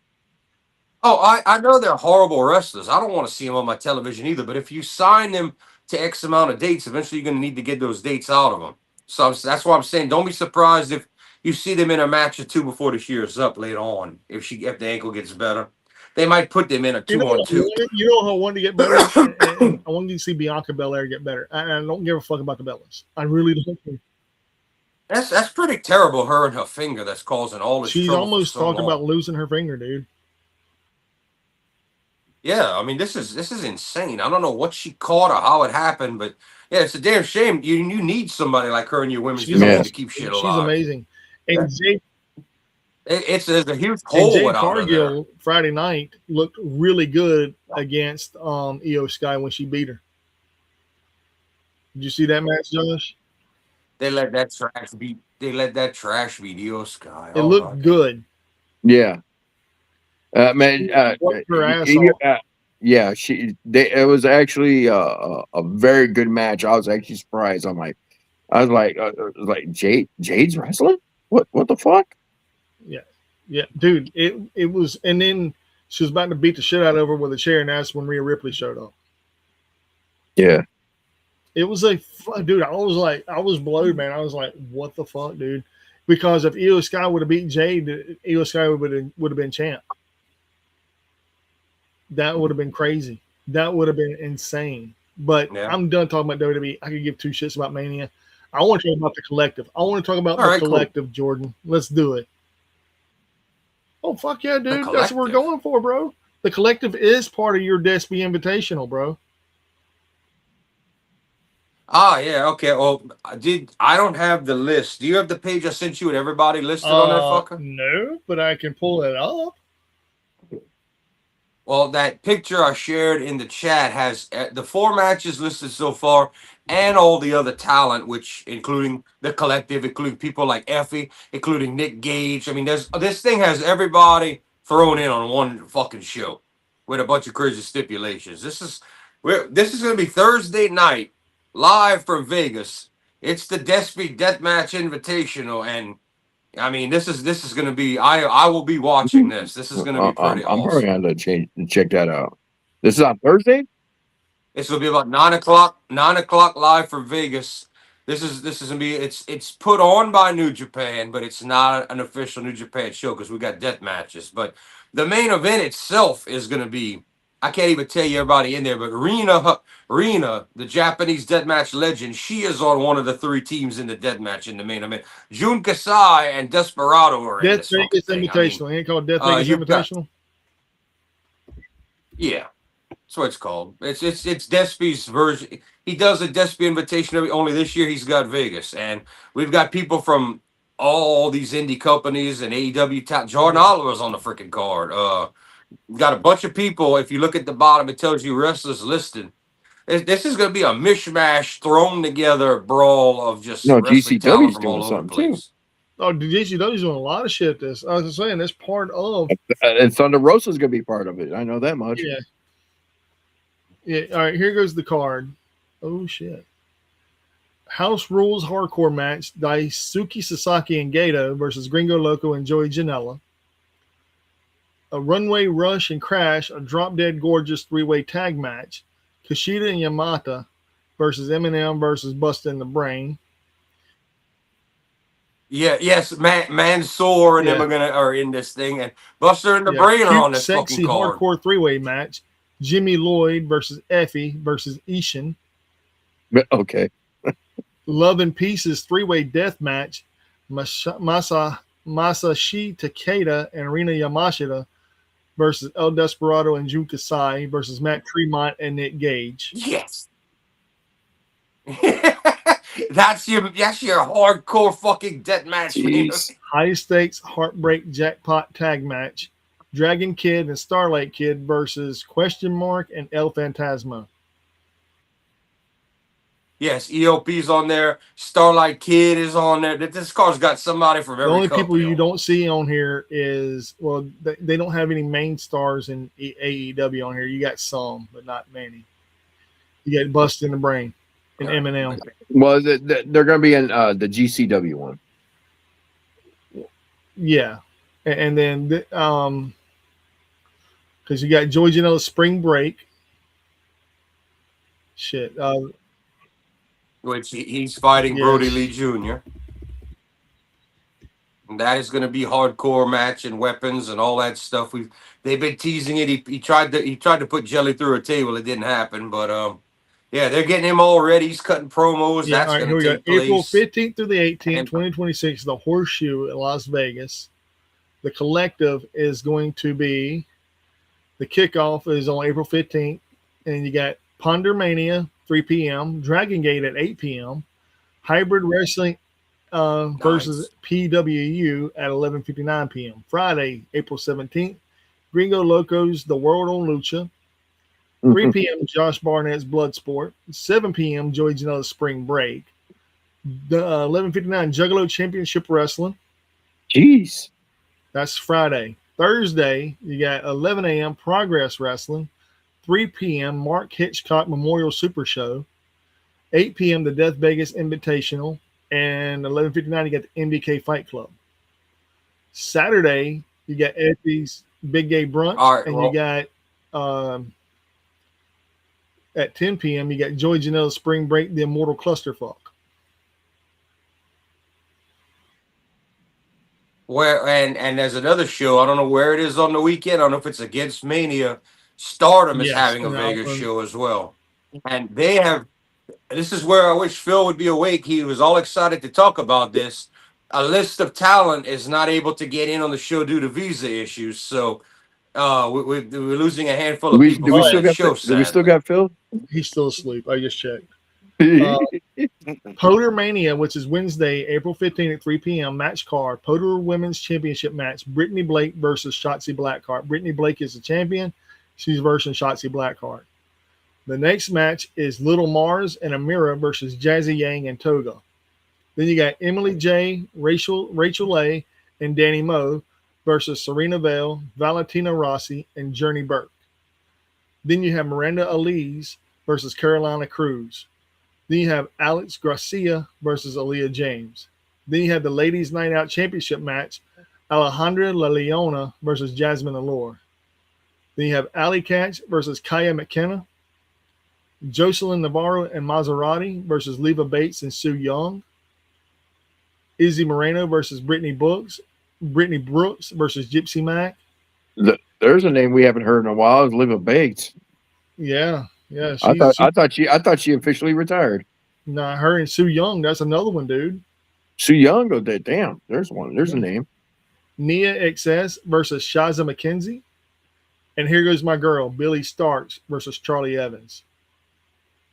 That right there happens on fucking Wednesday. That's the Poder Women's Champion, Poder Mania. So basically, GCW is just hosting this weekend. Yeah, it's all GCW wrestlers. Yeah, well, Dragon Gate USA, the Gate of Sin City, Wednesday, April 15th, 8 p.m. Pacific time. This is Dragon Gate 6-man tag team match. You got Dragon Kid, Kazai, and Yuki Yoshika versus Madoka. Dragon Gate is Kakuta, tremendous. Ishin, and Yoshihiko Kata. And then you have Yamato versus Jonathan Gresham. Then you have a 3-way tag match, Busted in the Brain, Alex Price and Jordan Oliver versus Love and Peace, Hayo and Ben K versus the Panther Brothers, Arrow Panther and Fight Panther Jr.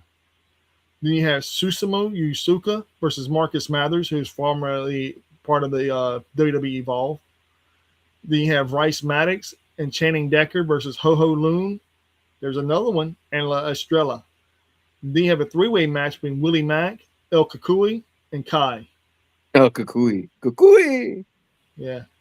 And then Hybrid Wrestling versus PW Midnight Express, Wednesday, April 15th at midnight. 3-way tag team match, Busted in the Brain versus the Backseat Boys versus Effie and Joey Janela. That's going to be fucking great. Then you got Gangrel versus Matt Tremont. That's going to be fucking great. Damn, he's got to wrestle twice? Yeah. Well, you got Busted in the Brain already wrestling Wednesday twice already, dude.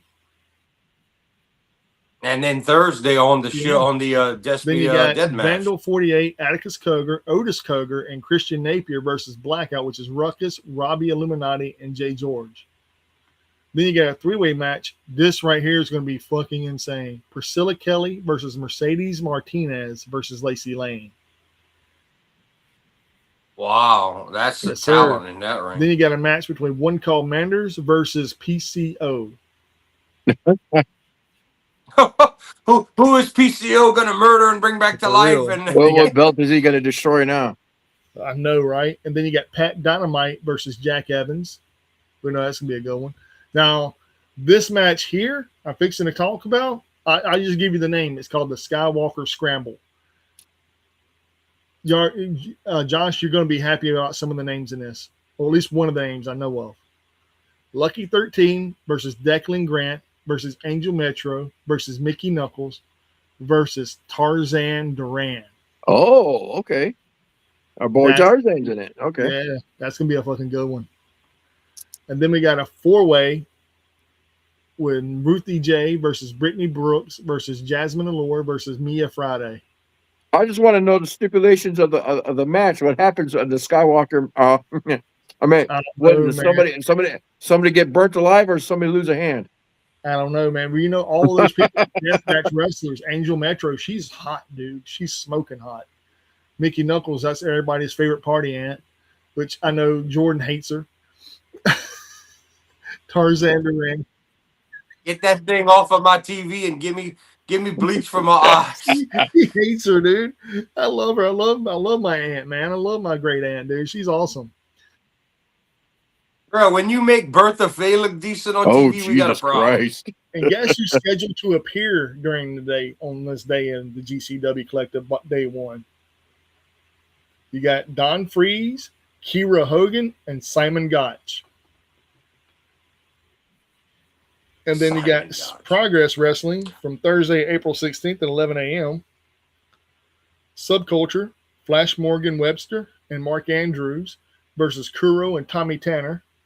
A 4-way match, Emerson Jane versus Lena Cross versus Renee Michelle versus Mercedes Martinez. That's going to be a fucking banger.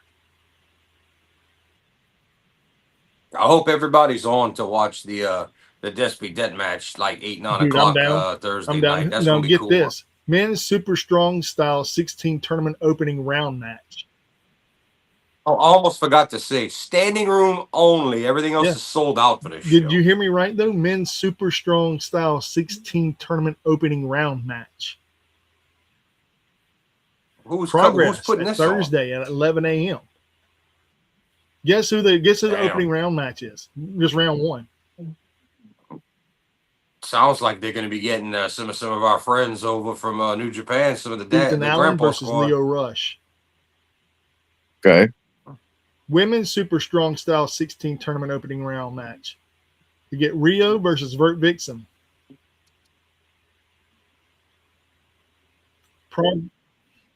Damn, Riho can't get booked on AEW, but she's Progress booked on Wrestling this. Men's World Championship match. Yeah, Willie Malak Mack, too. Reese versus Michael Oku. Michael Oku, isn't that Baby Oil That's the guy, other or is dude. that the other dude? That was the guy that wrestled in AEW as Yeah, the. that's Michael Nakazawa. Yeah, you think about it. Yeah, Kenny's Yeah. buddy Whatever with the happened Baby to him? Oil. He's still there. He's hanging out with the librarian. Progress Proteus Championship $100,000 challenge match. Paul Walter Hauser versus Big Damo. And here goes the match of the night right here. Or match of the day. Simon Miller versus Danny Jones. Who? I love Simon Miller, man. Miller. You know that dude's awesome. He gets a thumbs up from me, dude. He even does him the thumbs up. Mark stick. Hitchcock Memorial Super Show 2026 at 3 p.m. on Thursday. Match card. Can we point out that Vladimir Koloff does not have a match yet? All right. But- Well, guys, I know you're on a roll, but it is almost 1 o'clock in the morning, and we need to save some of this for Wednesday. Oh yeah. Well, we're gonna later on this week we'll be talking about news and all that. Tonight was just going over the actual wrestling itself. All We right, got our it's job just done. one card and we'll call it a night. Okay. Yeah. Okay. I got Yeah, shit to we show. got stuff. The Mark Hitchcock Memorial Super Show happens at 3 p.m. Pacific Standard Time. Now, the match card is as follows. The Demand, Ricochet, Bishop Khan, and Toa Leona versus Jet Speed, Kevin Knight, and Mike Bailey, and Michael Oku. Some talent Next up in there. match, Subculture, Flash Morgan Webster, and Mark Andrews versus a Swirl, Blake Christian, and Lee Johnson. Okay. Four-way tag team elimination match. CPF, Joe Lando and Danny Black versus Love and Peace, Hayo and Ben K versus MX, Fiat FX, Latigo and Toxin versus Starman, Starboy Charlie and Starman. Now this is where it gets good. These next three matches are going to be like, what the fuck? Bandito versus Galeno Del Mal. Oh yeah. Is that the NXT guy? NXT guy? No. Galeno Del Mal, I think, wrestles for CMLL. Oh, okay. Yeah, CMLL. Yeah, he works for CMLL. No, he works for AAA. Ooh. Oh my god. So we got a WWE versus AEW type of thing going on. Yeah, that's why I said, dude. That's why I said that's what. Yeah. Now this match right here, Jordan's gonna love. You ready, Jordan? Masato Tanaka versus Mark Davis. Old Tanaka still in the ring, but Mark Davis, huh? Yeah. And you want to hear the main event? The Headbangers versus Rhino and Heath. Good, bro. You know how stiff the Headbangers were? I got kids, man. And then the Death Vegas Invitation was later on that night at 8 p.m. We just went over the card with that one. That's the thing I'm more excited about, because I just know that especially usually when it's these desperate matches, the main event pays for itself. Just the brutality in the main event. Plus, we're getting all this indie talent, and GCW talent, people that wrestle in all the other companies, pretty much short of WWE and AEW. I mean, well, there's only 4 matches on the next card that happens at midnight from Fight Club. It's Hayabusa Masato Tanaka versus Bear Bronson and Mr. Danger. No rope barbed wire match. Dr. Redacted versus Slade. Three-way match between Rena Yamashita, Vipers, and Charlie Evans. And John Wayne Murdoch versus Toby Klein. And then scheduled to appear is Sikope. And then Friday, we'll go over that Wednesday. Josh, me and you'll go over this Wednesday on the World on Lucha and all that. All right. Because there's some big shit happening at the fucking at the collective, dude. Big shit's happening at the collective. Yeah, and y'all gotta cover Dynamite Wednesday too. Yeah, basically it's GCW takes over Vegas. Yeah, and everybody's like, "Woo!" Royal Rumble After Dark night versus Nighthawks Unite. Yeah, you get your popcorn ready, baby. No, there's no CMLL show for this thing. Well, there's more to this. This is just a collective. There's the collective. There's a Stardom. There is a X Brand Wrestling. There's so much going on. I mean, this is, like Josh said, it's a combination of people that have been through GCW and a combination of Japan taking over this weekend. Between Stardom, the Despy Invitational, Dragon Gate, does DDT have a show? I can find out, and I'll tell everybody Wednesday if DDT has a show. DDT have a show. I mean, is Big Japan coming? Is Noah coming? Is TJPW with the women coming? Is Marigold coming? They're being lucky that GCW. Basically, it looks like GCW is hosting all of these events because each one of these shows has a GCW wrestler in it. DDT in Las Vegas, baby. DDT goes Las Vegas. 4/18/2025. Japan is not partnered with GCW. That's Dragon's Gate's their own thing. DDT's their own thing. New Japan is putting on the way to buy the Despy Invitational, but it's not a New Japan event. Holy shit, dude! They're having some match. Dude, DDT has a whole card, eight matches so far. Shota is going to be there. Shota is going to be in the DDT show. I'm wondering if Takeshita is going to jump in the match. I'm reading. I mean, that's his home. Takeshita is on there. Takeshita is in there. Yep. Dude, that's his home territory. Suzuki-gun is there too. Minoru Suzuki's going to be on there. I was wondering where he would show up on the weekend. He's going to show up at he's something. Facing Yoshihiko for the Universal title. Oh, he may win that sucker at almost 60 years old. He is a champion already. Oh, okay. Well, he's been doing the Indies and jumping where he's just doing his Murder Grandpa World Tour. He's all over the place, fighting on bullet trains, going 70 miles an hour. As anime characters. Dude is wild. I'm gonna see if Noah has one. Yep, Noah has one too. In Vegas or just an event?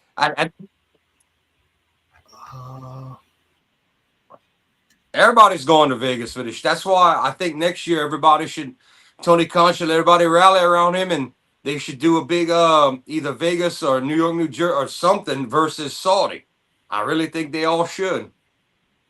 Osprey brought it up to TK. I'm like, I've been screaming this for I don't know how long. That's the time to do it.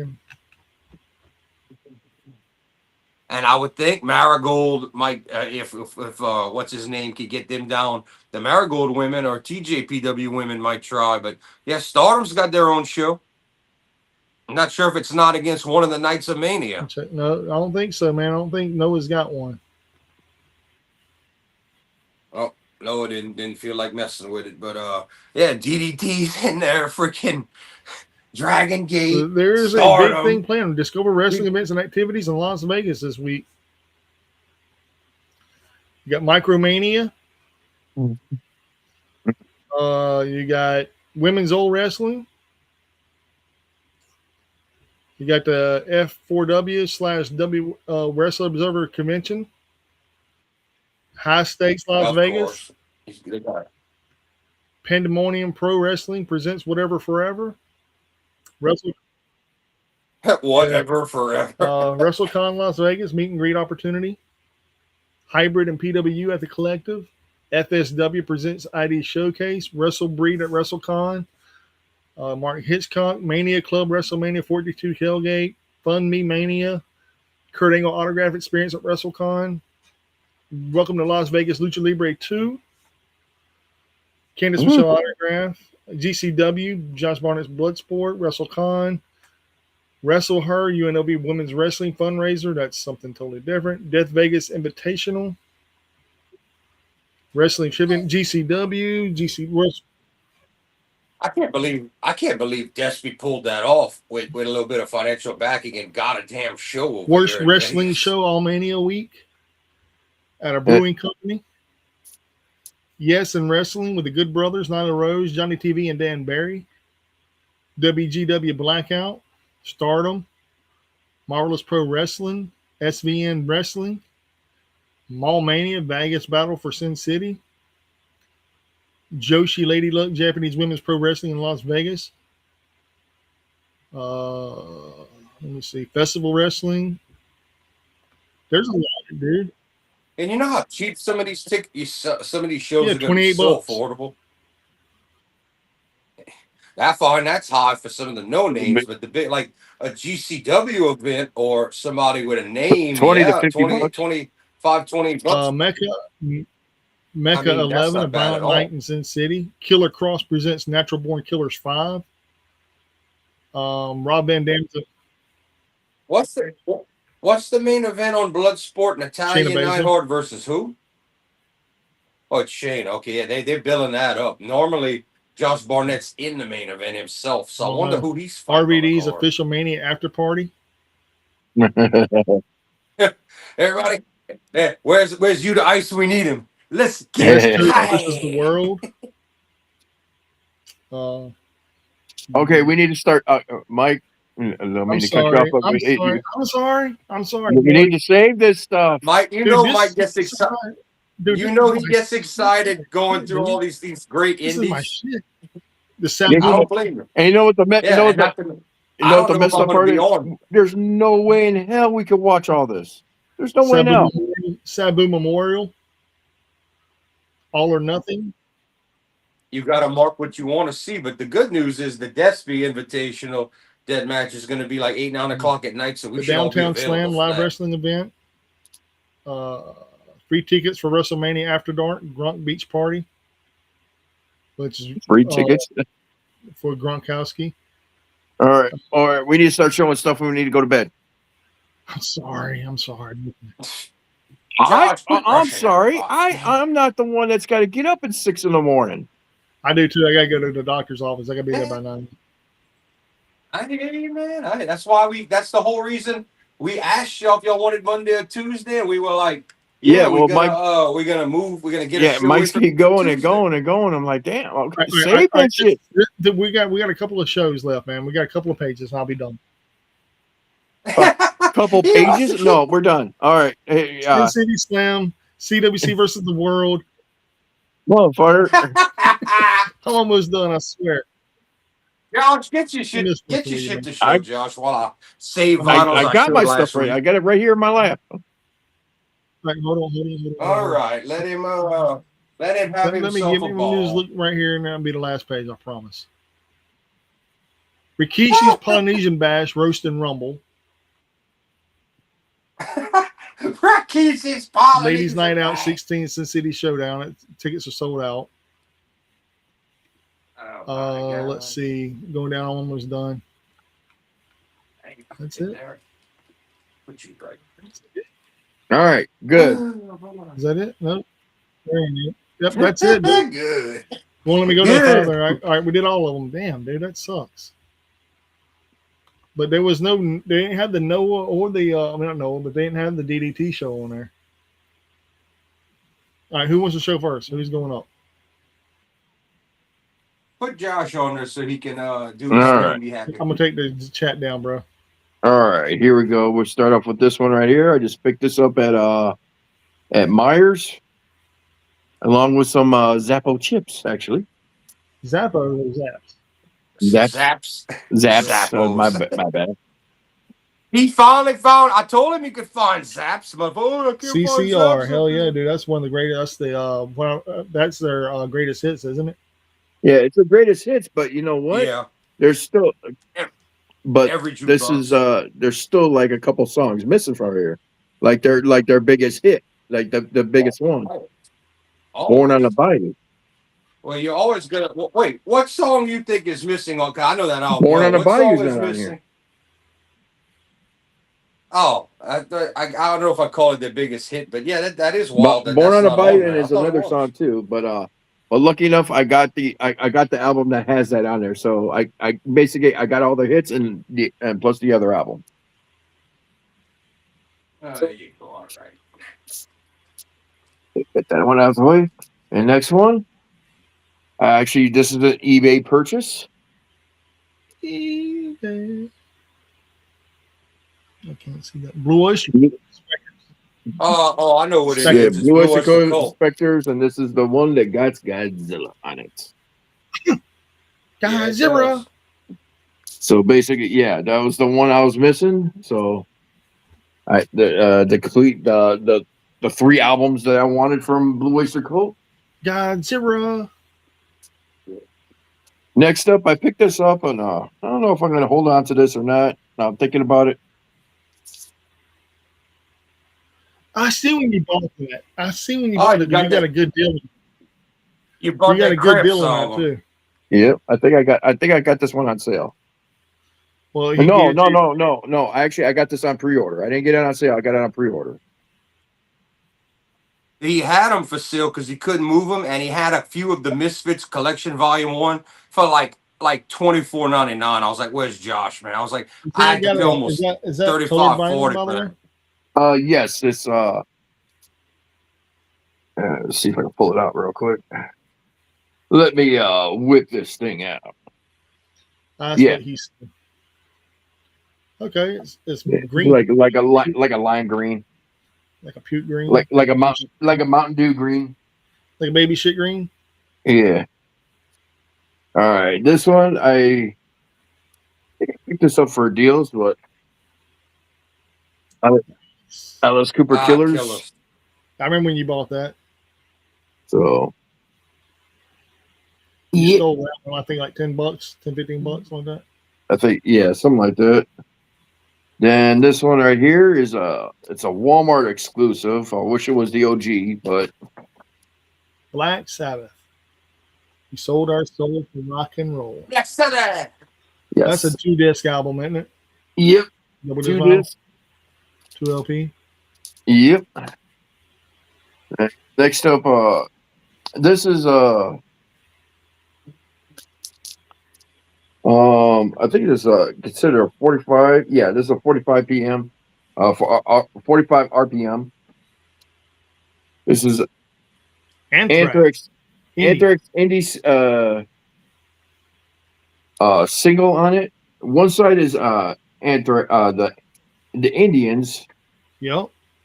And the other side is bring it up close. It's supposed to be Bloody Sabbath. Yeah, it's supposed to be Sabbath, Bloody Sabbath, and Taint. But here's the thing. Well, yeah, that's the name of the song, Taint. Yeah, Taint. Yeah, that's off one of the. Yeah. But here's the thing about this: the Sabbath, Bloody Sabbath song is not on here. Oh. So I don't know if this is an error or what. I even played it on this side. All it is Indians on this side and Taint on this side. So Sabbath Blood. No, when you bought it, did he say that it wasn't on there, or did he think it was? You know what? I have no clue. It doesn't say. Because that if he thought it was on there and it's not on there, you can you can do some kind of deal there, because the songs, you could show them the picture of the grooves, and it's easy to tell that there's only going to be one song on each side. I don't know if this was made in error, because it might be an error copy, because like I said, it has because the Sabbath Bloody Sabbath song is not on here. You know what? I'm doing something real quick. Yeah, if it's not on there, it's an error. I have a ZZ Top that's the same side pressed on both All right. sides. Next one.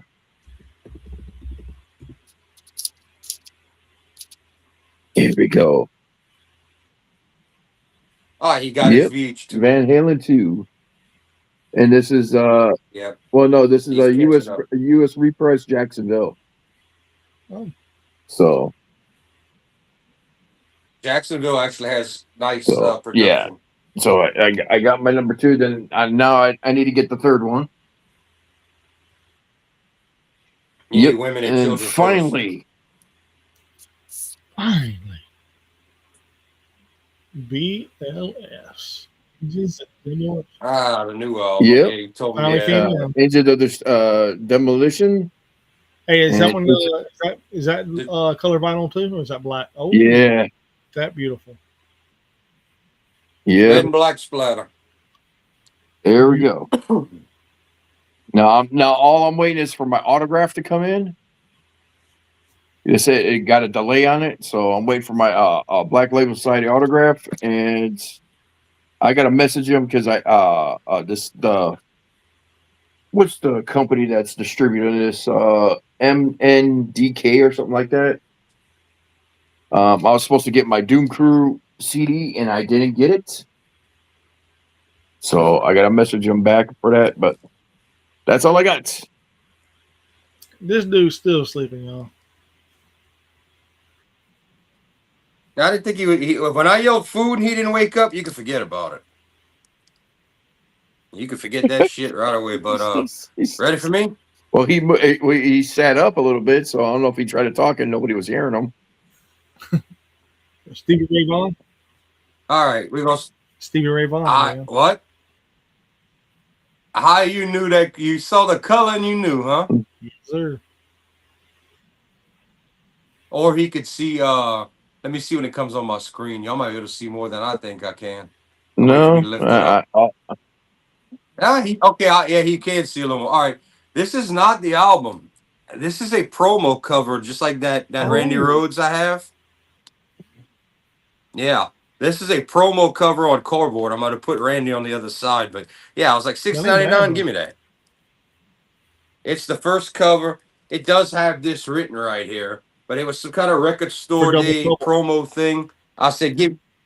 Yeah, I was like, give me that. Give. All right.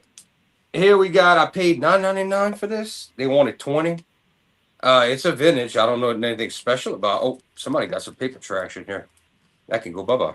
All right, but we grabbed another mountain. You all about some mountain, ain't you, bro? I like that, bro. That deep bass and that groove from back then, bro. It's pretty cool, brother. You didn't have besides Hendrix and them, you didn't have a lot of bands doing that in that era. I know. It needs more cowbell. They do have cowbell. Yeah. All right, we're gonna get rid of some basic stuff here. Let's see what this. Thought I had something really. Nah, we need to show some of these off. All right, let's do some solo orders right here. This was $10. No. This okay. They tried to sell this for $15. I see, but I got it for $10. But dude, you know he is an amazing musician, dude. I mean, let's just look at the stuff that dude has done in his career. Look at the stuff he's been involved. That dude was on the first 3 James Gang. That dude would go on to be a part of the Eagles. I mean, that dude's got all kind of shit. And he was also a comedian with Drew Carey. And also got one of the greatest songs on one of the greatest movies ever. What's the movie? The Warriors. True. The Warriors. In the city. I wonder if that's. Let me just see if that's on, because this does have songs from other like Funk 49 from what you call is on here in Rocky Mountain Way. No, it's not on here, but I will get that Warriors album one day when they don't charge. You know what? I got a lead on one, so hopefully I get it pretty soon. This one they wanted 15. I paid 10. But speaking of, we just did Walsh. Now how about Don Henley? There you go. Mm-hmm. Another one. And it was only 10, so I was like, what the hell? But the Boys of Summer and all that, y'all know the song. It's like the 80s anthem. shit like that, Land of the He Living came- and all. But He got real famous in $10 the 80s, man. Walsh was famous in their career. yeah, that's where that album did. But he also had some good solo stuff before that too, man. He's one of my. I mean, I like him a lot when he was in the The Hump? Beatles. He was never in Then the we Beatles. have. I don't know if y'all go. Don Henley was never in the Beatles. What? Oh, who I'm thinking of besides You mean after the Walsh? Eagles? Who was the other You mean the guy in that? Eagles? He was. Yeah, Yeah, Eagles. did. I didn't You say said Beatles, Beatles. bro. I said You Eagles. said Beatles. Eagles. Eagles. Eagles. You did say Beatles. All right, my bad, Eagles. But yeah, I like Don Henley's stuff on the heavy Mhm. metal, the cartoon movie. His stuff kicks ass. Another front man who got to try a side project. I got this for 10 too. This is a 75 US rock. But this is Dan McCaffrey. And if y'all know who that is, that's your boy from Nazareth. Well, actually, Yeah, this you need can to go put all away. that. You need to put all This those has on. no sticker on. You need to put all the little stickers on. What?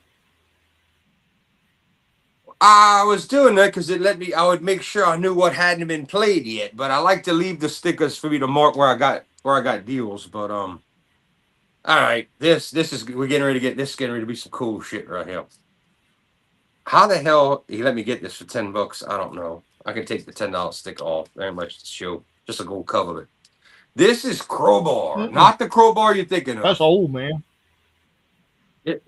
This is the old blues, like style music of Crowbar, and their buddy, who they would play with a lot, he was in there too. This I might have to take out to show y'all. It's old, but it's like that. This was 30. I really spent that. I think I did, but this one's made of cloth. But this is King Biscuit Boy. They're good buddy with Crowbar, and Canadian, all that old stew. But this is if y'all can see the material up close. This is like old cloth. Like a bag, And Goodens is called. Yeah, it is actually like here's the string, but it is kind of like the bag, but it's a cloth type deal, and on the inside of that, it's very fragile. I'm gonna be careful, but the inside is all cardboard. I'm gonna take that out of there where I don't put them. I'm gonna put the album behind it and quit digging in the bag because I don't want to destroy it. But not an easy album to get, and people were pissed when I got on. They thought they had it, and I was like, "Oh, I bid first." There were some people mad, but I was like, "Oh, mine, bitches." That it? Yeah. That's all I have for now. I have a bunch of nice stuff I haven't shown yet, but I'm so far behind. But I needed to get to some of these today. One of these days I have one that's all Doom. Then another day I have one that's special expensive shit that I bought that you can't even get in the US and stuff like that. But yeah, and more metal and stuff. Yeah, he was selling vintage, a Jason Newsted side project tonight for $55 starting. Nobody likes that, I guess. Well, it's actually it's just, not a bad we CD. spending $1 million It's actually on not a everything. bad CD, but He had it on vinyl. Which one is it? Is it Nope. one of the Flotsam and Jetsoms? Is it his Jason Newsted It side it was project? his band. It was his band called Newstead. That's what it was. No, it wasn't that one. It wasn't Okay. Newsted. All right. It was something else. It was another side project. I mean, he's had a few side projects. The only thing that sucked is when Robert Trujillo left to go to Metallica. Man, he stepped in. He played War Pigs with Ozzy and Zach and all. I thought we were gonna have Jason for a while and Ozzy, so it didn't like it just didn't last. So I was hoping we would get a Jason album because that would have been Echo Brain. terrific. Oh, that band sucked. All right. That band sucked. Yeah. Not a fan. Yeah, it was Echo Brain. Yeah, it was not good. It was not good at all. I picked up the CD. I was like, okay, Jason Newsted's side band, Echo Brain. Started listening to it. I was like, ew. What kind of music was it? It's not good. I mean, it's Like Jason a Newsted. prog rock? All right. I figured it wasn't going to be anything metal or hard with Josh giving it the poo poo. So I figured It's tried like something different. industrial prog rock type of sound. I don't know. It was just, yeah. Did you like Papa Willie though? Did you like Papa It was Willie at all? blue. That Papa Willie. Yeah, he was in Papa Willie too. He formed it at his home studio in the Chop House in 2001. Oh, It was Joe Jofus, Ledesma, and Stephen Wigg. They had an album called Unipsycho. They also recorded live Lycanthropy at the plant. What happened? Oh, he gets rid of Josh, and he keeps. I didn't get rid of Phil. nobody. Oh, well, Josh just he did vanished on too. mine. Phil came back. What the hell? oh, here we go. Yeah, that's what I was saying. Phil, he shows Sleepy Phil, I and didn't Josh get goes rid of bye-bye. Josh. It just I did it, and then All right, but we do need to go. Yeah, okay. Whatever the guys do Wednesday, I don't know if I'll be around or not. They'll cover Dynamite and a few other things. Friday, we will give you all y'all news for the week because we're kind of trying to stick to this new format of Monday covering shows, behind the scenes stuff, and Friday maybe we covering keep into the week Phil news. for like an hour. Well, the problem is he's gonna say, yeah, I could do it. Y'all gonna have to I ain't figure mad that at out, him, but man. hey. I wish you would have the. I wish he would have stayed up to talk about I know he would have loved to have told us the details on the Stardom card, who's fighting, as well as who can't come into the country and who have to be removed with the visas. But he knows the whole card. He's buying and watching that show, and I'm probably I gonna want to watch watch it a with lot him. of this shit, dude. I plan on getting the collective for $7.99 on Triller TV Plus. Hey, wait! For $7, I get everything, including the death match. I didn't think so. I don't know if that's on there or not. Let me double check, Jordan. It's they're telling me $22 if I buy it through New Japan. Let me do a thing here. Triller TV Plus. Because if it's only $7.99, I'll buy the collective too. If I get Stardom and if I get it, I'll just watch some of the other stuff. I mean, if it is, I have a feeling it won't be because lately I noticed that since New Japan and Stardom all formed and Bushiroad and all this, we haven't been getting the Triller TV yes, you deals do. anymore. Death Invitational Vegas and NJPW Death Invitational Vegas $7.99. And the Stardom and the Stardom show, bro. I'm getting ready to drop $7.99, and we're gonna watch the fucking wrestling. $7.99, dude. $7.99. You get the whole collective with the Despy Invitational, so you gotta pay $20-something for it. Jeez. Well, shit, that's worth it. It really is. And I could watch. And I could watch Bloodsport.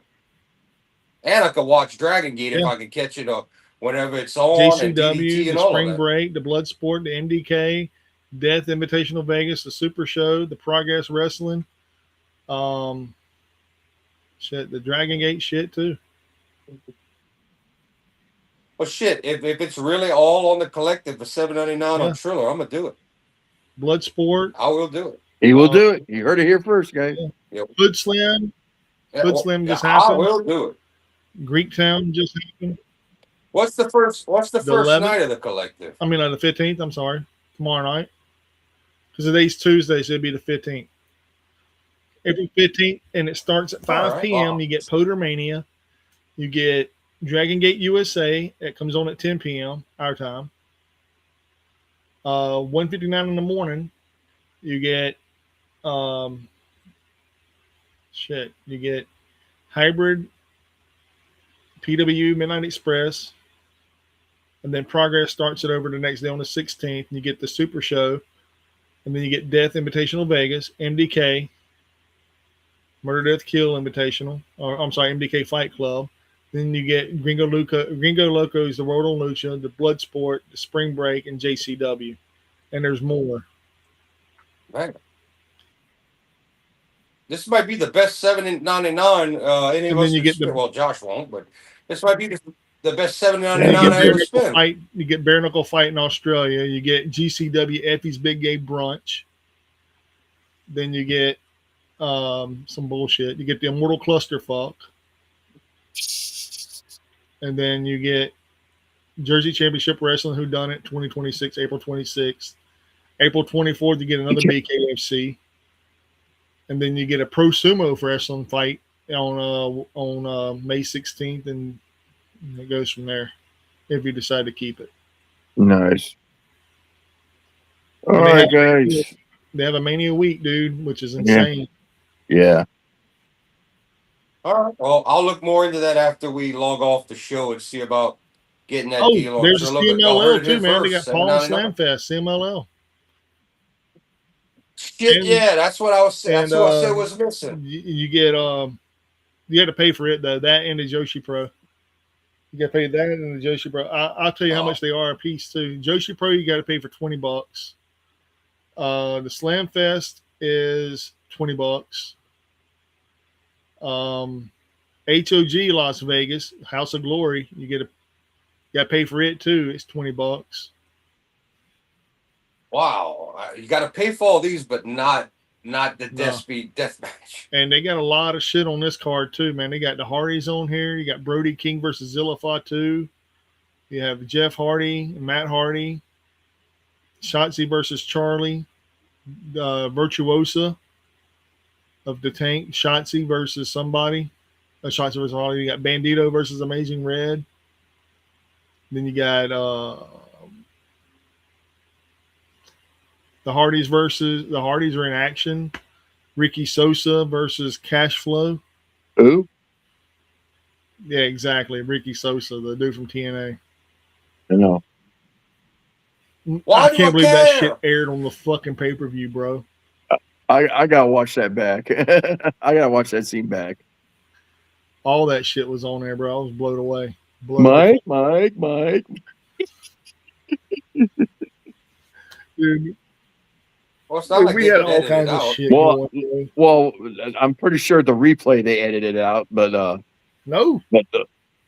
Really? Yeah. Go back and watch it, dude. To watch the whole Sacrifice pay-per-view. I did twice already. I think it was fucking hilarious. But ladies and gentlemen, if you're not watching Ringside Rants, well, wait, you gotta get Phil on the screen. no, Phil's going. You got to do the snoring. Phil hung up. You got to do the snores and all that. I didn't hang him up. He logged off. Oh, okay. He woke up and logged He off that motherfucker. It was like, well, okay, well, if you're not doing Ringside Rants, you're doing life wrong, right? Yeah. Mm. And ladies and gentlemen, we're not just food to eat because you can't eat us, but Or food for the ears, baby. Unless you have taco and you got tahini. and Jordan, take us home. That's right. And always remember, as you saw, what's mine's mine, Set yours this is game. mine too. Maybe even that cat. But ladies and gentlemen, we will see you Wednesday night. At least me and Josh will see you Wednesday night. Do you want to go live right after Yes. Dynamite, Josh?